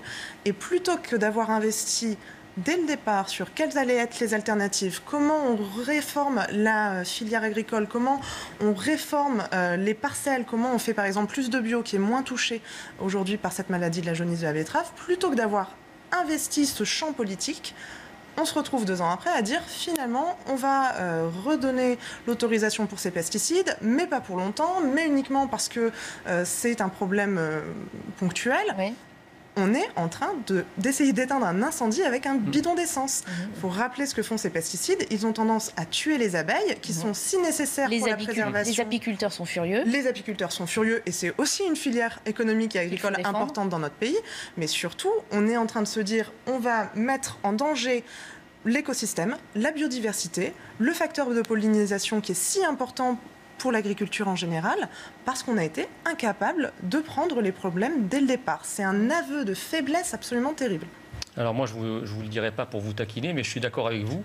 Comme quoi je suis d'accord avec vous dans l'absolu. Maintenant, en relatif, si vous voulez, le problème, c'est que la France aura toujours besoin de sucreries et de sucre. Donc si effectivement, on n'a plus de production parce qu'on n'a plus de betteraves, eh ben le sucre, on va l'apporter d'où? On va être obligé de l'importer avec des bateaux ultra polluants. Donc il faut aussi voyez, l'écologie, c'est le maillon d'une chaîne qui appartient au système de production mondiale tel qu'il est organisé depuis une quarantaine d'années. Et c'est celui-ci qu'il faut interroger. Parce que si vous voulez, interdire, on voit bien, s'il n'y a pas d'alternative, et là je vous rejoins, eh ben on se retrouve à réautoriser de nouveau des choses qu'on avait interdites au préalable, avec le sentiment que la politique écologique française est une politique brouillonne, qui effectivement n'est pas préparé, n'est pas anticipé, la il n'y a ministre pas de dit qu'on stratégie, travaille etc. sur des alternatives, mais qu'évidemment, ça va prendre un petit peu de temps. Oui, mais d'accord, mais je veux dire, si vous voulez, écologiquement parlant, enfin, la problématique de l'environnement, c'est une problématique qui qui est la conséquence d'un modèle de production général. Il y a une approche microéconomique, effectivement, sur cette question-là, mais une approche beaucoup plus macroéconomique concernant le processus de production mondiale. Nous, pourquoi nous vantons le localisme ? Pourquoi dans le localisme et dans notre programme? C'est précisément parce que nous partons du constat que les gaz à effet de serre sont principalement produits par tous les moyens de transport qui nous amènent des marchandises produites à des milliers de kilomètres jusqu'en France. Voilà. Et donc il faut changer cela pour avoir une véritable politique écologique. La deuxième chose, c'est qu'effectivement, il y a la filière du nucléaire. Alors je ne vois pas comment les écologistes peuvent nous expliquer qu'il faut fermer les centrales nucléaires, qui est une énergie décarbonée, et qui explique pourquoi la France est un des pays les plus vertueux en matière d'émissions de gaz à effet de serre, et en même temps fermer une filière, par ailleurs, une filière d'excellence qui est la filière nucléaire française. Donc à un moment, si vous voulez, il faut faire preuve de cohérence et de logique. On ne peut pas tout dire et son contraire. On parle d'une filière qui concerne 46 000 emplois. C'est un choix qui est donc fait pour préserver une filière à court terme et à tout prix. En fait, les écologistes font face au réel. Bon, Barbara Pompili pouvait dire ce qu'elle voulait en 2016 quand elle était avec François Hollande. Mais aujourd'hui, maintenant que l'objectif, on arrive en septembre à une crise économique et sociale, qu'il faut actuellement sauver des emplois, globalement, la conciliation entre écologie et l'emploi se fait en faveur de l'emploi. Et c'est pour ça qu'ils reviennent dessus. Ils peuvent pas mettre à mal toutes les filières d'excellence de la France. Et c'est le problème des écologistes. Vous avez parlé du nucléaire. Globalement, les écologistes, ce qu'ils proposent, c'est de la décroissance parce que de toute façon... globalement, on va pousser le raisonnement encore plus loin. Il faut limiter les émissions de gaz à effet de serre. Vous n'avez qu'à réduire le nombre de populations tant que vous y êtes aussi pour réduire le nombre d'émissions de gaz à effet de serre. C'est bien, on n'est pas dans la caricature. Vous pouvez aussi limiter la croissance économique. Il y en a qui le disent. Globalement, on sait que la transition énergétique nous coûtera des points de PIB. Mais est-ce qu'aujourd'hui, on peut se permettre de perdre des points de PIB et de perdre des recettes publiques alors qu'il faut payer des hôpitaux, des policiers supplémentaires, vous avez demandé des juges supplémentaires, des contrôles supplémentaires, plus de services publics. C'est impossible à moins d'augmenter les impôts. Mais qui acceptera de payer des impôts supplémentaires dans un marché commun ouvert ? À moins d'être en effet cohérent et cohérente. Et ça, je pense que c'est la preuve par l'exemple que Barbara Pompili, et surtout ce gouvernement, puisqu'elle n'est pas seule responsable, ce serait trop simple de la montrer uniquement du doigt, n'est pas écologiste aujourd'hui, ne fait pas partie d'un mouvement d'une écologie politique qui serait en effet cohérent. Et la cohérence consiste aussi à dire ce que vous êtes en train de faire là, c'est un faux arbitrage. Vous êtes en train d'essayer de dire à court terme, pour sauver la filière betterave, on va faire ça, alors que vous allez participer d'une destruction et de la création d'autres crises à venir. Par exemple, sur la question de la croissance. Là, ce qui vient de faire le plus mal aux économies, à l'emploi, à la situation sociale de millions de personnes à travers le monde, c'est le Covid. Là, le Royaume-Uni vient de rentrer dans la plus grande récession depuis la Seconde Guerre mondiale. Je crois qu'on est à 20,8 de récession au Royaume-Uni. Pourquoi ? Parce qu'en effet, un modèle mondialisé qui ne réfléchit pas en termes d'impact, les transports, la mauvaise gestion, l'ultralibéralisme, mais aussi parce qu'on est en train de créer toutes les conditions de crises successives qui seront à la fois environnementales et de santé. Parce qu'on est en train de continuer à balancer des effets chimiques non maîtrisés sur à peu près toutes les zones, parce qu'on détruit les habitats, parce qu'on détruit les écosystèmes, qu'on crée ce qu'on appelle, désolé du terme, des zoonoses, des parties, des fragilisations de barrières d'écosystèmes interespèces qui devraient pour autant permettre de gérer mieux le sanitaire. Pourquoi est-ce qu'on a fait de la mondialisation, on a délocalisé une partie de notre production ? Bonne question. Parce que le coût du travail est trop élevé en France et que les entreprises ne sont pas assez compétitives. Parce que les salaires ne sont pas assez hauts, probablement. Non, mais c'est aussi parce qu'on a refusé mordicus pour des raisons idéologiques de parler de protectionnisme. C'est-à-dire que vous ne pouvez pas mettre en concurrence des systèmes économico-sociaux entre eux, parce que une marchandise, c'est la concurrence entre deux systèmes économico-sociaux. Jamais le salarié français qui coûte à l'entreprise 3 000 € par mois à peu près, vous avez beau faire tous les efforts de compétitivité possibles et imaginables, il ne sera jamais payé comme un ouvrier chinois ou un ouvrier bangladais. Voilà. Et donc à partir du moment où vous ne protégez pas votre marché, vous faites disparaître votre industrie. Non, mais ça pourrait valoir si c'était deux pays au sein de l'Union européenne avec un marché commun. Mais pourquoi est-ce qu'on a délocalisé une grande partie de nos médicaments en Inde et en Chine, par exemple ? Parce que ça coûte moins cher. Mais attendez, mais justement, on a délocalisé notre production, mais cette production-là, elle revient en France ensuite. Tout à fait. Si vous mettez des barrières protectionnistes pour protéger votre marché, déjà, ça dissuade les entreprises de délocaliser, puisqu'en fait, elles vont faire rentrer dans leur coût en tout cas dans leur modèle économique, elles vont faire rentrer quelque chose de nouveau, un coût nouveau, qui est le coût des barrières douanières. Évidemment, si vous n'avez pas de barrières douanières, oui, mais à ce moment-là, il faut changer de modèle, c'est-à-dire qu'on passe d'un modèle de production, on passe d'un modèle de consommation à un modèle de production. C'est ce que nous appelons de nos voeux. Aujourd'hui, on a une ère du consommateur. Globalement, il faut acheter le moins cher possible. Comment vous voulez globalement acheter des médicaments le moins cher possible si c'est pas produit en Chine ou en Inde? Vaste débat, vaste question. Vous voulez que j'intervienne? Ça serait sympathique. Eh bien, j'allais vous présenter justement pour qu'on enchaîne avec la page médicale justement, puisqu'on accueille le docteur Ali Afjei. Bonsoir, médecin urgentiste au centre hospitalier de Parly 2. Un mot sur ce thème avant qu'on passe au masque. Non, mais c'est intéressant parce que j'interviens pas tout sur tout pour dire qu'on a un avis sur tout, mais disons que là-dessus, c'est typiquement ce qui s'est passé avec le Covid aussi. Il y a la santé et l'économie. Donc vous voyez, on voit très bien comment ça se goupille, donc ça coûte trop cher, donc on va peut-être faire moins attention à la santé et ainsi de suite. Mais voilà ce qui se passe quand il y a un gros souci après avec le Covid, par exemple. Donc il faut quand même faire attention à tout ce qu'on fait. Les pesticides, c'est pas très bon effectivement pour certainement les dérèglements hormonaux, etc.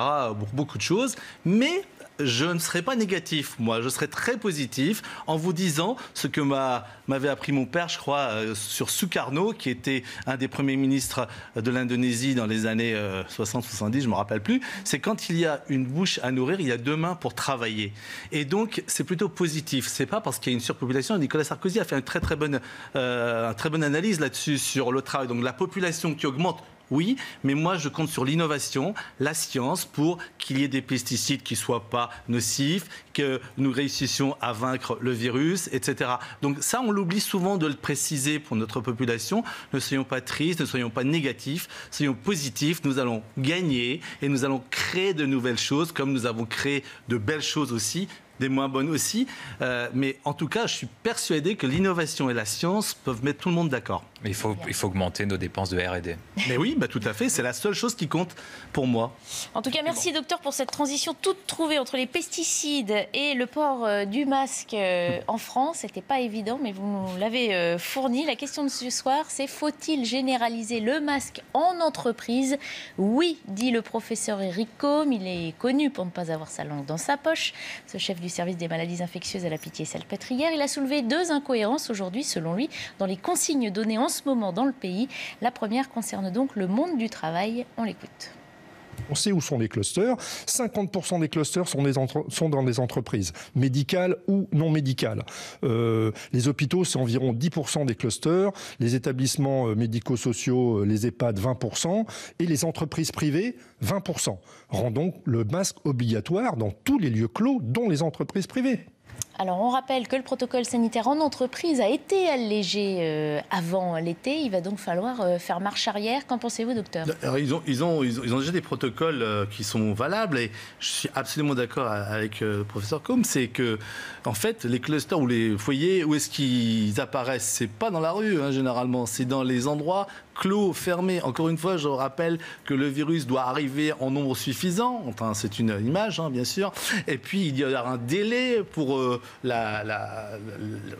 qu'on puisse l'attraper, donc vous restez longtemps. Et puis, comment vous répondez? Chacun de nous ne répond pas de la même manière. Et ces endroits clos, c'est là qu'il faut concentrer les masques et de dire qu'il faut se laver les mains.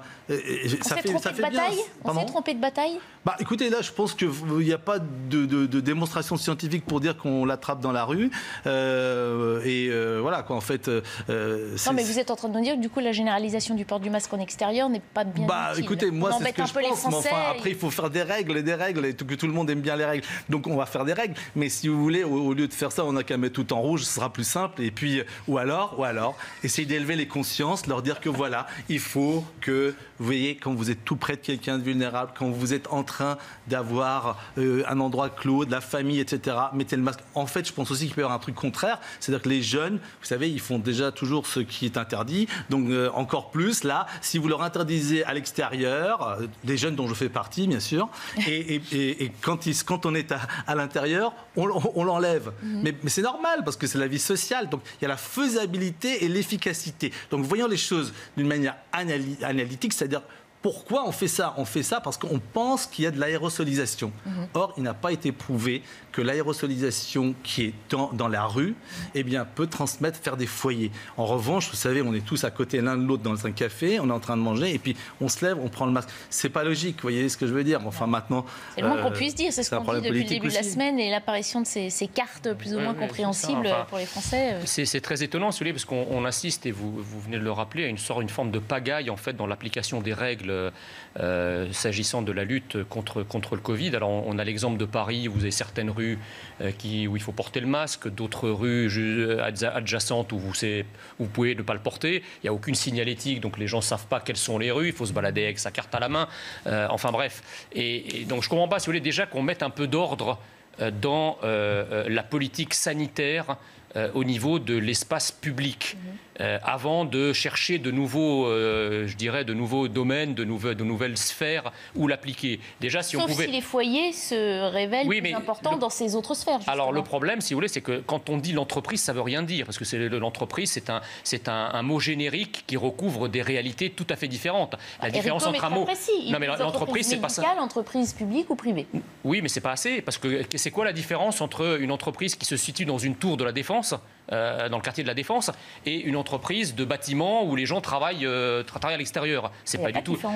Si, il y a une différence, c'est que vous êtes à l'extérieur et l'autre vous êtes effectivement confiné dans un espace fermé. Oui, mais au bout du compte, vous êtes avec des gens derrière leur bureau. Moi, je crois que dans chaque entreprise, en tout cas les grandes entreprises, il y a des comités d'entreprise, des comités sociaux, etc. Il faut juste laisser le bon sens et je dirais décentraliser la décision au niveau des comités d'entreprise. Déjà que le gouvernement s'occupe, si vous voulez, de nous donner une stratégie claire en matière de lutte contre le Covid, une politique sanitaire claire, parce qu'on ne peut pas, si vous voulez, d'un côté, autoriser des rave-parties qui rassemblent des centaines, parfois des milliers de personnes d'un côté, et de l'autre côté, venir nous expliquer qu'ils vont faire des règles pour les entreprises. Déjà, qu'on commence déjà à appliquer les règles de barrières, etc., pour interdire un certain nombre de rassemblements, avant, effectivement, de chercher de nouveaux domaines et de nouvelles sphères pour appliquer ces règles. Alors, justement, le masque en entreprise généralisé, on n'en est pas encore là, même si le gouvernement a émis le souhait d'aller vers cette généralisation. Les mesures de protection contre la Covid en entreprise ne seront discutées que la semaine prochaine. On fait un point sur la situation avec ce reportage d'Ariane Polaert et on discute après. Étendre au maximum les endroits où le port du masque est obligatoire. La demande vient du Premier ministre et touche maintenant les entreprises. On leur a demandé de voir comment on peut au maximum généraliser sur le lieu de travail le port du masque. Dans la loi, les employeurs ont déjà l'obligation de protéger la santé des travailleurs. Concernant le port du masque, le ministère du Travail recommande déjà, depuis début juin, de le porter si la distance de 1 mètre ne peut pas être respectée. Début août, les entreprises représentent 134 des 609 foyers de contamination en France. Plus d'un cluster sur 5 se développe donc au travail. Le masque dans les entreprises sera discuté avec les représentants, mais une obligation générale semble encore loin pour le gouvernement. Il faut regarder les situations, à chaque fois prendre les bonnes décisions. Vous savez, moi je crois beaucoup aux réponses de proximité, aux réponses où on a à la fois l'employeur, mais aussi les salariés et leurs représentants qui sont associés. Plusieurs entreprises ont d'elles-mêmes adopté des règles plus strictes. Beaucoup imposent le masque durant les déplacements ou les réunions, d'autres, plus rares, l'ont rendu obligatoire en toutes circonstances. Alors s'il faut laisser le soin à chaque entreprise de décider, comme vous le disiez à l'instant, ça rappelle aussi l'État qui laisse au préfet ou au maire le fait de décider d'imposer le masque ou pas. Est-ce que l'État ne se défausse pas un petit peu sur les autres entités? Si, il se défausse complètement. Emmanuel Macron, en fait, s'est trompé de moment. Il aurait dû annoncer le port du masque obligatoire au moment du déconfinement. Il aurait dû dire « je déconfine », mais en même temps, en échange, tout le monde porte le masque et si les gens ne respectent pas ce port du masque, je reconfine de nouveau. Aujourd'hui, il en a capacité de le faire, c'est pour ça qu'il délègue ça au préfet et au maire. Comme il n'a pas l'autorité suffisante, on a parlé de l'autorité de l'État. Il n'a pas osé le demander, c'est ça? On n'a pas voulu imposer cette mesure aux Français dès le départ? Il ne veut pas le faire parce qu'il pense qu'il ne faut pas contraindre les gens, c'est sa philosophie personnelle. 2, il n'a pas les moyens de le faire de toute façon parce que sinon il va se prendre une levée de bouclier contre lui en disant vous nous avez dit que le masque ne servait à rien en mars et aujourd'hui vous nous l'imposez. Donc il y a une question de lisibilité de la communication gouvernementale. Et puis en fait je pense que ce qu'ils font, c'est qu'ils font une forme de progressivité. C'est comme ce qui se passe à Paris. Quand on vous avez une rue, vous devez porter un masque et la rue à droite, vous en portez pas, puis vous retournez à gauche, vous en portez un. Ça n'a strictement aucun sens. Cette mesure, je ne sais pas qui a élaboré cette carte, mais il faudrait qu'il se pose des questions. Oui, vous y êtes certainement. Non, je voulais lui donner la parole surtout. Non. Comme manière de résumer ma pensée. Pardon, c'était une boutade. Non, mais sur la question du masque, moi je pense que le plus simple, c'est de le rendre obligatoire partout, non pas parce que c'est utile d'un point de vue sanitaire, mais c'est pour marquer les esprits en disant vous allez vivre avec le virus jusqu'à ce qu'on trouve un vaccin, donc certainement en 2022. Au moins ça permet d'habituer les gens et les forcer à le faire. Ça va être long, 2022. Oui, mais au moins ça les habituera. Les pays est-asiatiques, ils portent le masque après le SRAS, et le SRAS, ça fait beaucoup moins de morts que le Covid. Ils n'en sont pas morts de porter le masque. Aujourd'hui, on porte le masque, non pas, surtout pour certaines populations, pour se protéger soi-même, c'est surtout pour protéger les autres qu'on le fait. Et donc il faut avoir un peu de responsabilité, arrêter de penser à son petit ego personnel et commencer à poser dans une logique générale, d'intérêt général de l'État. Oui. Raphaël Rémilleux. Mais concernant le Covid et la manière dont tout cela a été géré, on est un peu bercé par l'illusion que la crise serait finie et que donc la gestion de crise serait terminée. En fait, non, la gestion de crise sanitaire par ce gouvernement depuis le début est catastrophique. Et je suis d'accord avec vous, ça n'est plus le bon moment et c'est pour ça que c'est aussi difficile de vouloir imposer le masque. En fait, on est à un moment où on se retrouve à la fois à essayer de faire au plus local, au plus adapté, en essayant de prendre en compte l'ensemble des arguments scientifiques qui sont avancés. Et ça, au moins, c'est intéressant dans notre débat public, c'est qu'on a des débats sur les politiques publiques, sur la base des controverses médicales. Est-ce qu'il y a ou pas une transmission par l'air, dans quelles conditions, etc., etc. Donc, typiquement, à Paris, ça a été concerté entre les mairies d'arrondissement, la mairie centrale et la préfecture de police pour se dire quelles sont les zones les plus denses, quelles sont les zones où les gens sont les plus concentrés, où il y a une concentration, par exemple, de commerce, où les gens vont se croiser, être proches, etc., etc., etc. Mais le problème qu'on a, c'est qu'il n'y a pas pire règle qu'une règle qui est inexpliquée et inexplicable, qui n'est pas appliquée parce que pas applicable.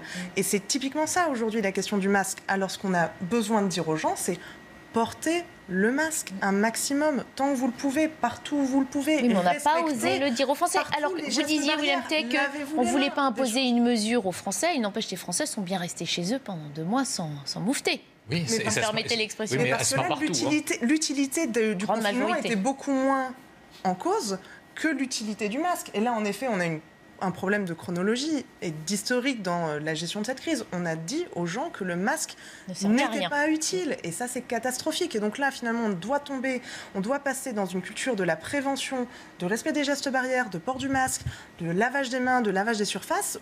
On est très en retard là-dessus. Et puis juste sur ce point, j'ajouterai un élément, c'est qu'en mars, Emmanuel Macron avait une forme de légitimité. On prend par exemple le niveau d'attente qu'on avait sur chacune de ses interventions et ses allocutions. Il n'en a plus aujourd'hui, c'est ce que vous dites. Et aujourd'hui, les gens ne l'écoutent plus parce qu'il est décrédibilisé sur cette question-là, peut-être pas sur les autres questions, en tout cas, c'est les Français qui répondront en 2022, mais sur cette question-là du masque, il est décrédibilisé à cause de ses paroles à lui, d'Édouard Philippe, de Jérôme Salomon, le directeur général de la Santé, et de Sibeth Ndiaye. Moi, je crois que qu'est-ce qui nous pend au nez, en fait? C'est un nouveau confinement avec un désastre. Ils l'ont aussi dit. Justement, c'est pour ça que moi, je comprends encore une fois parfaitement que le port du masque est contraignant, surtout quand il y a des canicules comme celle que nous venons d'en connaître. Il ne faut pas non plus ignorer cette contrainte qui peut être très désagréable. Mais encore une fois, en tout cas, nous en appelons à la responsabilité des Français et de chacun. C'est une mesure temporaire et c'est une mesure qui permet aussi d'éviter le pire. Je ne dis pas que c'est la panacée, mais je dis qu'en attendant de trouver un remède ou même de trouver un vaccin, eh bien, il faut s'y plier. Tous les pays qui ont jugulé l'épidémie sont des pays qui ont été masqués pendant des mois ou des semaines jusqu'à sa disparition. Donc, il faut passer par cette petite contrainte pour éviter, encore une fois, le pire sur le plan sanitaire, c'est-à-dire éviter de nouveaux morts, et également sur le plan économique, pour éviter une hausse du chômage, une récession encore plus profonde, etc. Très bien. Effectivement, portons nos masques. On va faire une courte pause et on va continuer ce débat pour évoquer les cas de transmission qui se multiplient près des jeunes et puis les critiques d'Éric Côme à propos de notre politique de test. A tout de suite. 19h24, on entame la dernière partie de Punchline été pour ce soir. On parlait tout à l'heure du professeur Éric Côme qui fait des critiques à l'égard de la politique menée en France dans la gestion de cette crise sanitaire. Il a souligné des dysfonctionnements dans notre politique de test. On l'écoute. testing, tracing, ça dysfonctionne. Hein, c'est absolument incontestable. Entre le moment, la durée moyenne entre le moment où vous avez les symptômes et le moment où vous êtes testé, c'est 3 à 4 jours. Et c'est trop long ? Ça, c'est beaucoup trop long, évidemment, parce que pendant ce temps-là, il y a d'autres chaînes de transmission qui sont amorcées. Il faudrait pouvoir tester les gens dans les 24 heures après l'apparition des symptômes. Donc, il faut éduquer et informer les gens qu'ils se fassent tester dans les 24 heures. Et si il faut leur donner les moyens d'être testés très rapidement. C'est-à-dire qu'il ne faut pas leur donner un rendez-vous dans 4 jours, et il faut encore moins leur donner un rendez-vous dans 5 jours, comme ça se passe dans certains endroits. Alors docteur, là aussi, d'accord avec le professeur Combe ? Complètement, oui. Bien sûr, parce qu'il y a un délai, vous savez, quand on tombe malade, quand on a les symptômes. Donc ces délais-là vont déjà permettre de pouvoir transmettre. Et puis une fois qu'on l'a, c'est compliqué parfois, même dans notre service, d'avoir les résultats dans la journée. Donc parfois ça dure 2-3 jours effectivement pour avoir les résultats. Et ça, on ne le savait pas avant, ça paraît invraisemblable de l'entendre aujourd'hui. Les médecins là semblent d'accord. Oui, oui, on le sait qu'il faut avoir les résultats assez rapidement de toute manière, quoi qu'il soit. Mais effectivement, il y a peut-être des difficultés au niveau des laboratoires de donner les résultats. Effectivement, tout ça, je connais un petit peu moins pourquoi ça se fait tardivement, mais probablement parce qu'il n'y a pas des moyens mis là-dessus. Alors au début, on a parlé d'un manque de tests. Après, on a augmenté la capacité de test, même s'il faut quand même le dire, on n'est pas au niveau qu'on aurait voulu atteindre, notamment pour traiter des cas comme on a vu en Mayenne. Il manque du personnel pour effectuer ces tests ? Certainement. Je ne peux pas vous donner vraiment une réponse catégorique là-dessus, mais nous sommes en août, c'est vrai, et que malheureusement, en France, en août, on dirait qu'il n'y a plus personne. Enfin, bon, il y a ceux qui font des gardes encore, comme nous, mais si vous voulez, c'est vrai que c'est compliqué. Et puis donc, il faut que tout fonctionne à 24 heures sur 24. Effectivement, là-dessus, c'est pas possible de baisser les bras. Et là, il a raison, oui, tout à fait. On n'aurait peut-être pas dû partir en vacances pour gérer au mieux cette crise sanitaire. Non, il faut s'unir. On peut partir en vacances tout en étant réactif, efficace. Moi, je suis pas tout le temps, je ne serai jamais pessimiste ni négatif. Mais disons, organisons-nous. Peut-être une question d'organisation là. C'est évident en tout cas. Vous semblez ne pas vouloir vous prononcer. Moi, je me prononce pas parce que non, je me prononce, mais disons que je ne suis pas pour donner la faute à une seule personne, jamais. Prenons la responsabilité. Moi, je prends les responsabilités toujours. J'aime prendre les responsabilités, et c'est quand même un travail difficile, certainement, que ce soit au point de vue du gouvernement ou d'autres. Mais en tout cas, quand ça ne marche pas, faut le dire aussi et essayer de trouver les solutions. C'est ça qui est le plus important, c'est de trouver des solutions. Vous savez, tout à l'heure, on a parlé de la population, on a parlé de ce que vous voulez.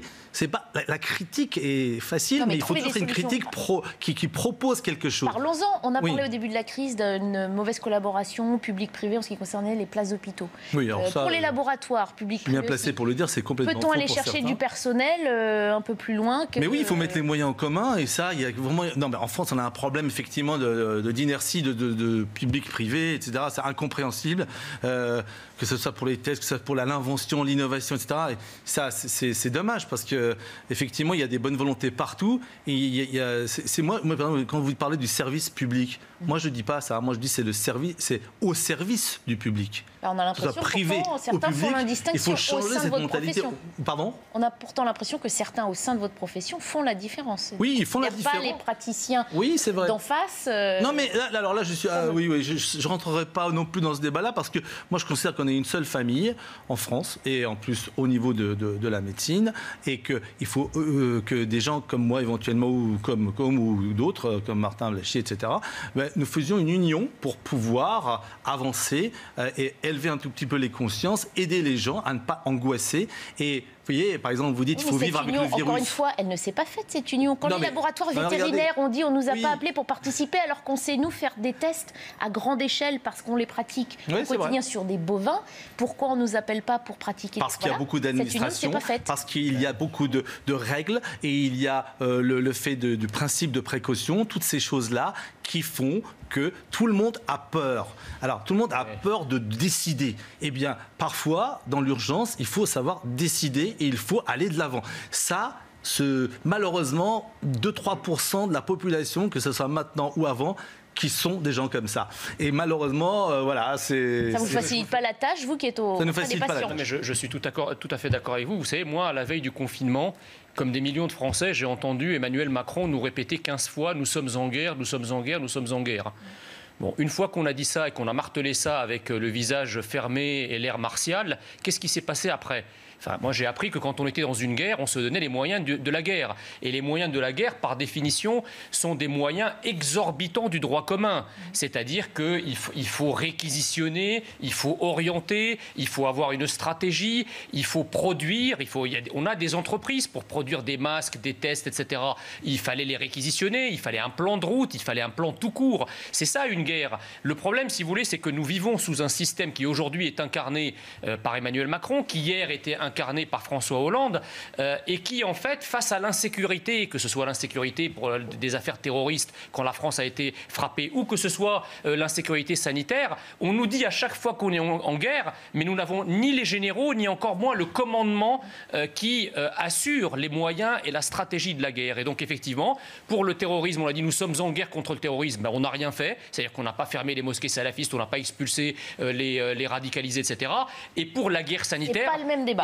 Oui, mais justement, non, mais attention, ne mettons pas tous les thèmes dans... Si, parce que justement, pour la guerre sanitaire, c'est exactement la même chose. On a proclamé une guerre sanitaire pour laquelle on ne s'est pas donné de moyens ni qualitatifs en matière de stratégie, ni quantitatifs en matière de tests, etc., pour pouvoir la gagner. Si vous voulez, je rejoins ce que vous dites. Si on ne décide pas, ben on ne gagne pas. Moi, je dirais que ce n'est pas uniquement qu'il n'a pas donné de moyens, c'est qu'en fait, il s'est basé sur le système qui existait déjà, qui était déjà plutôt bon. En fait, quand on regarde les chiffres français... Plutôt bon, mais qui manquait de moyens. Non, mais en fait, on est moyen, globalement, en fait. On est moins bon que les grands pays comme l'Allemagne, etc.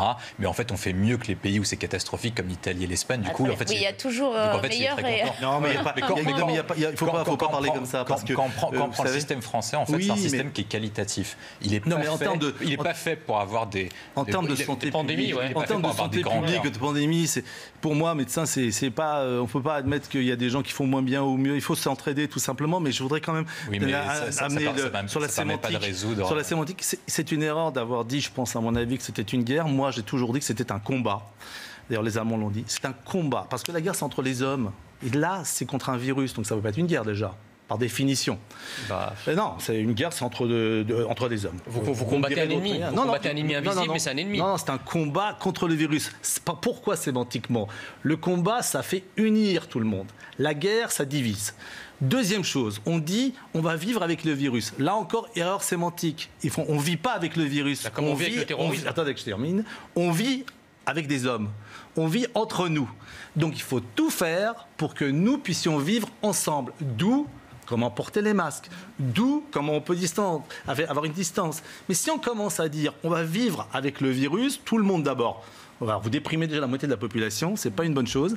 Deuxième chose, ils savent pas comment on vit avec le virus. Vous savez comment on vit avec le virus, vous ? Non, moi je sais comment vivre avec vous.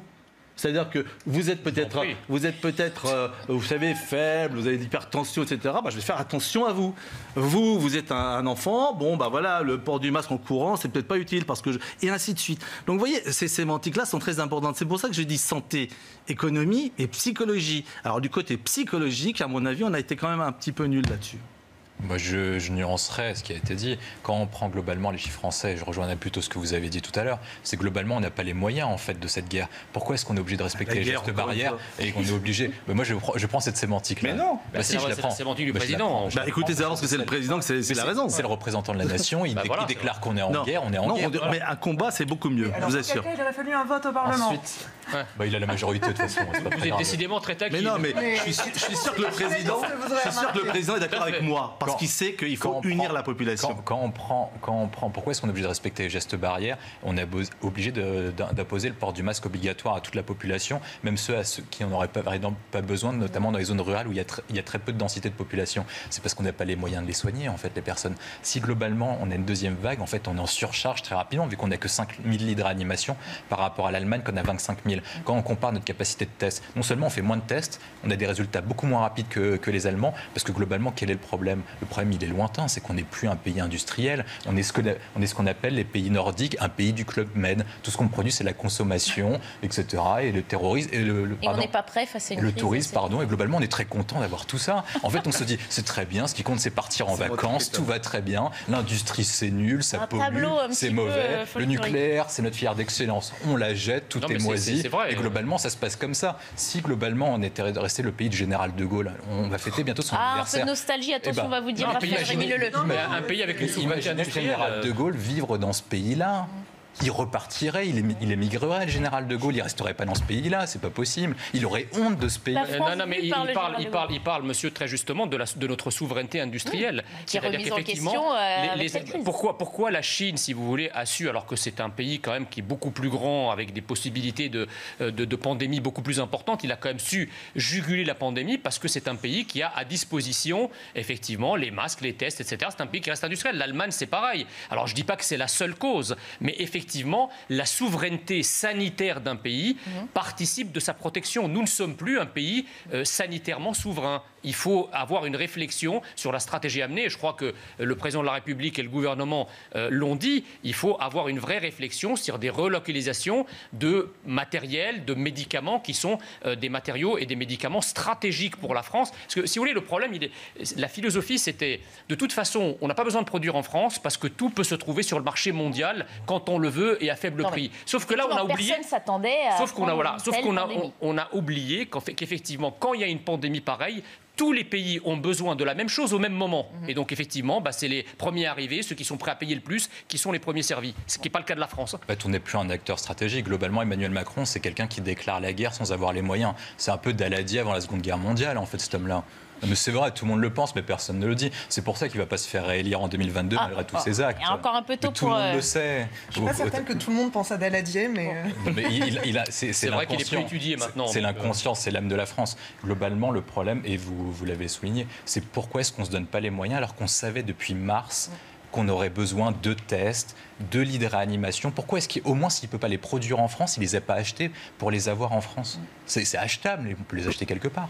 Marine Le Pen a posé plusieurs fois la question au Parlement, des questions au gouvernement, de savoir combien de tests avaient été commandés, combien de masques avaient été commandés. Ça fait des mois qu'elle a posé la question, elle n'a jamais reçu la réponse. Elle n'est pas seule à avoir posé les questions, puisque de nombreux Français se sont étonnés. On va faire un point sur les chiffres, justement, de la situation en France ce soir. Regardez, 208 965 cas confirmés, soit 2669 de plus en 24 heures. Vous voyez le total des décès à ce jour en France, 30 388.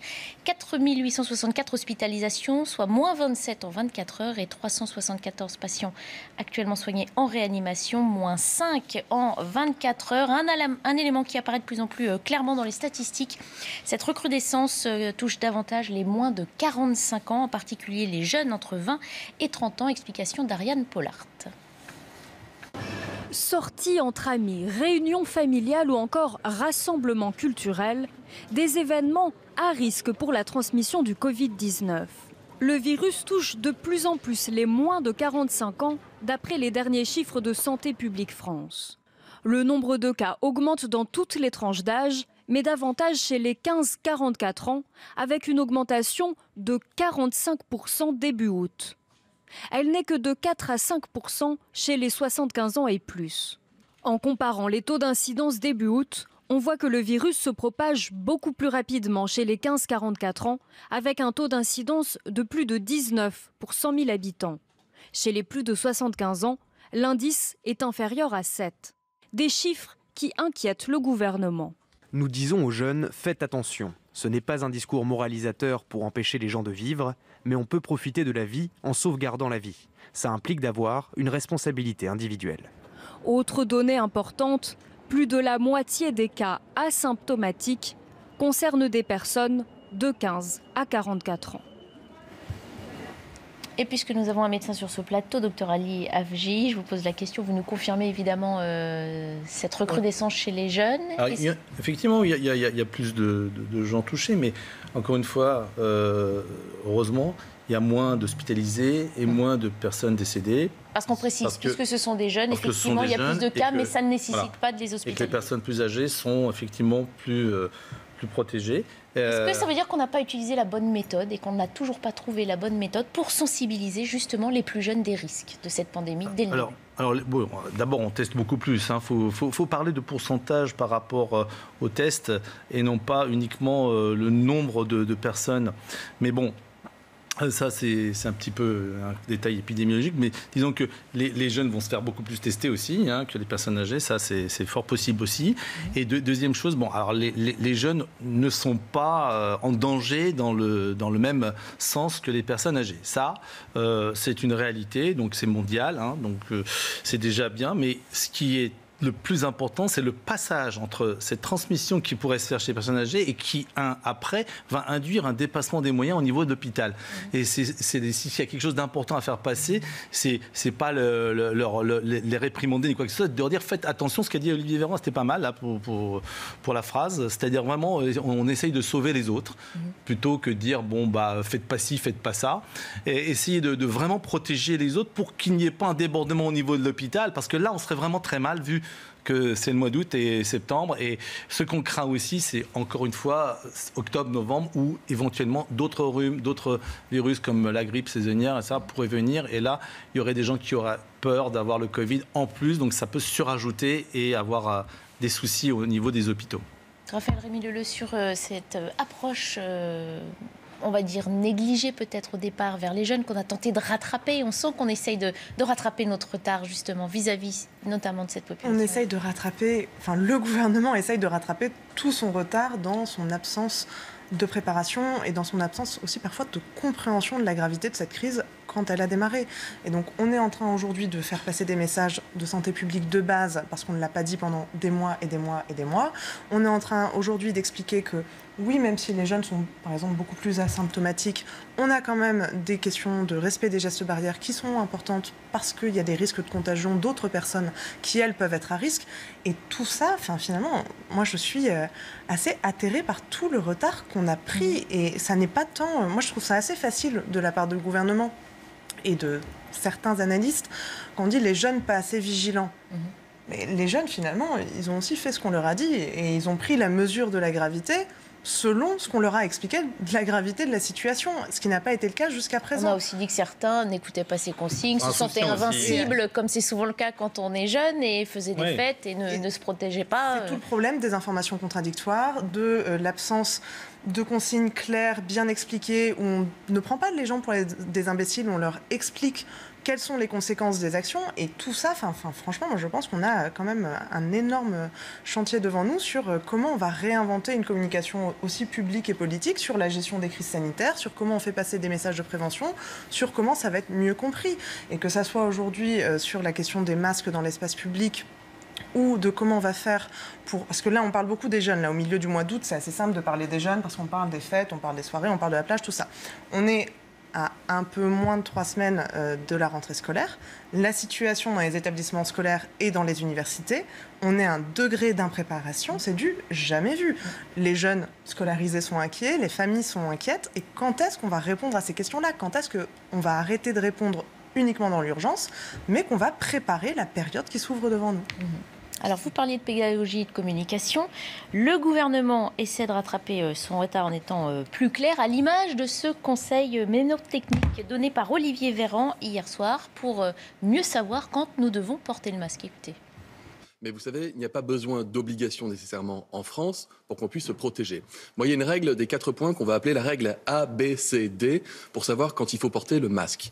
A, c'est pour quand on est à risque, quand on est fragile, quand on est âgé par exemple. B, c'est quand on est dans un lieu bondé, quand vous êtes dans une rue, même si le port du masque n'est pas obligatoire, mais que vous voyez que vous circulez difficilement entre les personnes, il faut s'équiper avec le masque.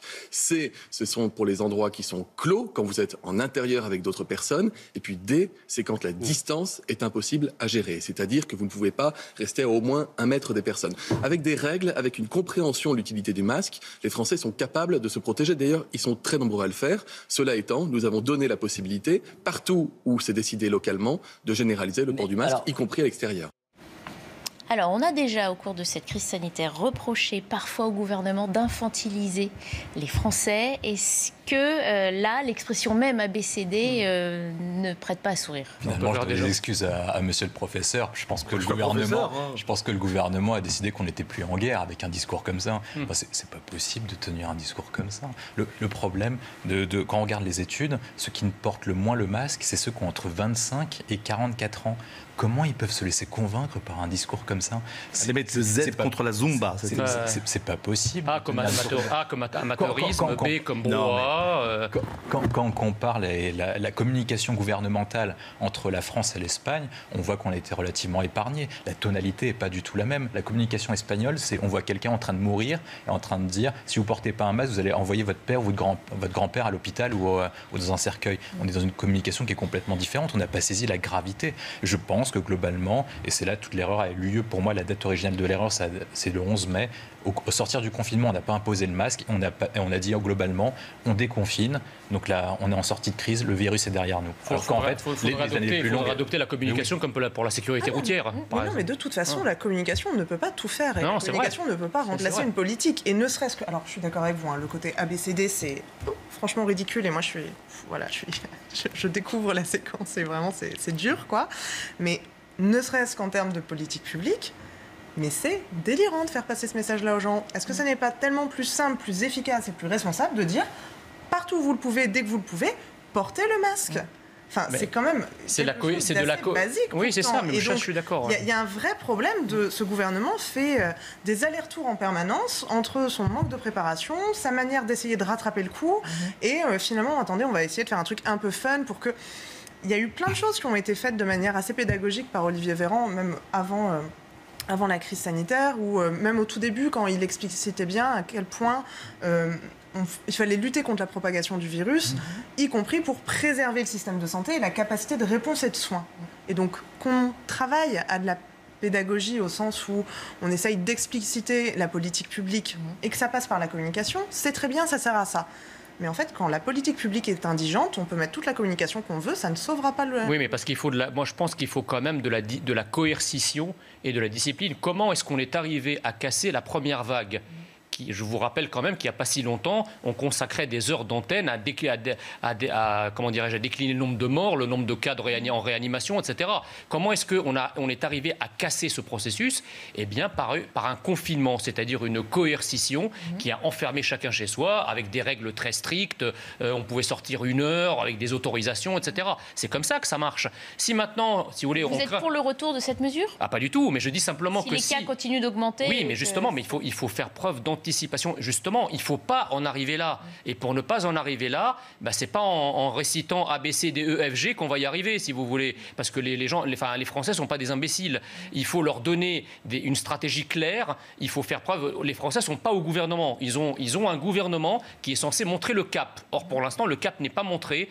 La coercition, la règle n'est pas claire. Et l'application de la règle, alors là, j'en parle même pas. Docteur ABCD, ça va vous aider ? Je pense que c'est un moyen mnémotechnique qu'il a voulu faire. La phrase d'avant était bien meilleure. Non, effectivement, c'est un petit peu compliqué après pour ça, parce qu'on ne va même pas se souvenir des ABCD. Mais vous avez dit, moi aussi, je le dis souvent, et puis je pense d'autres, c'est le bon sens. Encore une fois, je n'arrête pas de le répéter, mais écoutez, pourquoi on fait certaines choses ? C'est le pourquoi qui est important, c'est pas faire les choses. C'est pourquoi on les fait. Encore une fois, il faut le faire pour protéger certaines personnes. Donc, dans ces cas-là, vous mettez le masque, c'est tout. Voilà. Il n'y a rien à dire et à expliquer d'autre. Mais il n'y a rien à expliquer d'autre. Oui. Écoutez, c'est le bon sens. Les jeunes le savent le faire. Il ne faut pas, si on en est là à aller sur des ABCD, c'est que certains ne le font pas et qu'on se démène avec toutes les façons. Vous prenez que le A, alors à ce moment-là, ce sera encore plus simple. Il faut protéger les autres. Ne pas être trop près, se laver les mains. Et encore, le masque, je vous ai expliqué que s'il y avait vraiment la stratégie scientifique qui n'est pas aérosolisation, il faudrait mettre des masques FFP2. Les masques chirurgicaux ne servent à rien pour ça.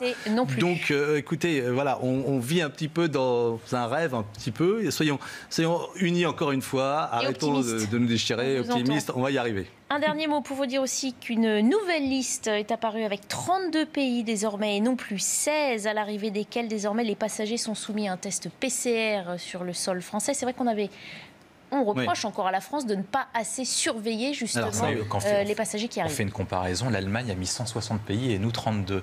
Et la France et l'Allemagne n'ont pas de frontières. Oui, mais la France et l'Allemagne n'ont pas de frontières, vu que c'est un marché commun. L'Allemagne l'a fermé à un moment. Hein, oui, elle l'a fermé, mais c'est l'Allemagne qui la ferme, c'est pas nous. Tout à fait, c'est ça qui est incroyable. On n'a strictement rien compris. C'est-à-dire qu'on a un marché commun avec des règles qui ne sont pas uniformes en termes d'entrée dans le territoire européen. Alors ça, c'est vrai que l'Union européenne aurait pu... La liste concerne évidemment les autres pays. Hein. On parle de 32 pays bien plus éloignés. Oui, mais si quelqu'un rentre en France et puis après il peut rentrer dans d'autres pays dans la zone européenne, alors que d'autres pays ont des Ou alors on compte sur l'Allemagne pour faire les tests avant que ces personnes passent en France. Je pense peut-être. C'est pas les mêmes destinations. Les gens ne vont pas dans les mêmes destinations. Non, mais bien sûr, là, quand on parlait, nous avons été parmi les premiers à dire qu'il faut rétablir un contrôle sanitaire aux frontières. On s'est pris une volée de bois vert en disant vous voulez rétablir le mur de Berlin. On voit bien qu'effectivement, une frontière, c'est pas de mettre un mur, c'est effectivement de contrôler les gens. Je vais vous donner un exemple. Aujourd'hui, vous avez de l'Algérie, par exemple, qui est un foyer d'infection au coronavirus. Vous avez les vols d'Air France qui ramènent des gens en provenance d'Algérie en France, mais par contre, les gens de France ne peuvent pas revenir en Algérie parce que l'Algérie a fermé ses frontières. C'est complètement stupide. Les pays qui ont effectivement jugulé l'épidémie sont des pays qui, très tôt, ont rétabli des contrôles aux frontières. Alors, l'Algérie est sur la liste des 32 pays. Oui, à la bonne heure. Mais ça vient d'être le cas maintenant. Mais en réalité, ça fait des semaines que l'Algérie est touchée. La Nouvelle-Zélande, l'Australie, la Corée du Sud, etc. Tous les pays ont rétabli les frontières. Mais nous avons un gouvernement... L'Algérie était déjà dans la précédente liste. Nous avons un gouvernement qui, par idéologie, préfère en fait sauvegarder intacte son idéologie plutôt que de protéger les Français. C'est pas notre vision des choses. Un mot peut-être qu'on vous a pas entendu sur ce thème-là. Moi j'aurais bien voulu ajouter quelque chose qu'effectivement on a loupé quelque chose, c'est d'avoir une union contre le virus, que ce soit de mondial. L'Europe, vous voulez dire mondiale. Oui, mondiale ou européenne. D'abord européenne, évidemment, française encore plus, puisque vous voyez comment ça se passe. Il y a des divisions, etc. Il faut une union contre le virus. Franchement, c'est encore un combat. Ce n'est pas une guerre. Je le répète pour que ça rentre bien au niveau des réflexions. Et ce combat-là, on peut la gagner si nous étions tous unis. La Chine a commencé à donner quelques exemples, etc. Il nous a donné le génome, etc. Mais les États-Unis, la France, le Portugal, etc., tout le monde doit être uni contre le virus. Et quand il ne s'arrête pas vous voyez, à la frontière, comme d'habitude.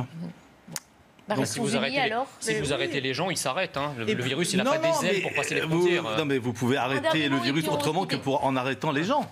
Comment ça Par exemple, vous leur prenez la température, vous regardez comment ça se passe. Un dernier mot de Raphaël Rémy-Leleu. Test. Plus de coordination et arrêter de croire en effet que les questions sanitaires peuvent s'arrêter à la frontière et qu'il s'agit uniquement d'un problème qui concerne un pays et une succession de pays. En fait, on a besoin de beaucoup plus de coopération, y compris dans les efforts de recherche, parce qu'on va devoir...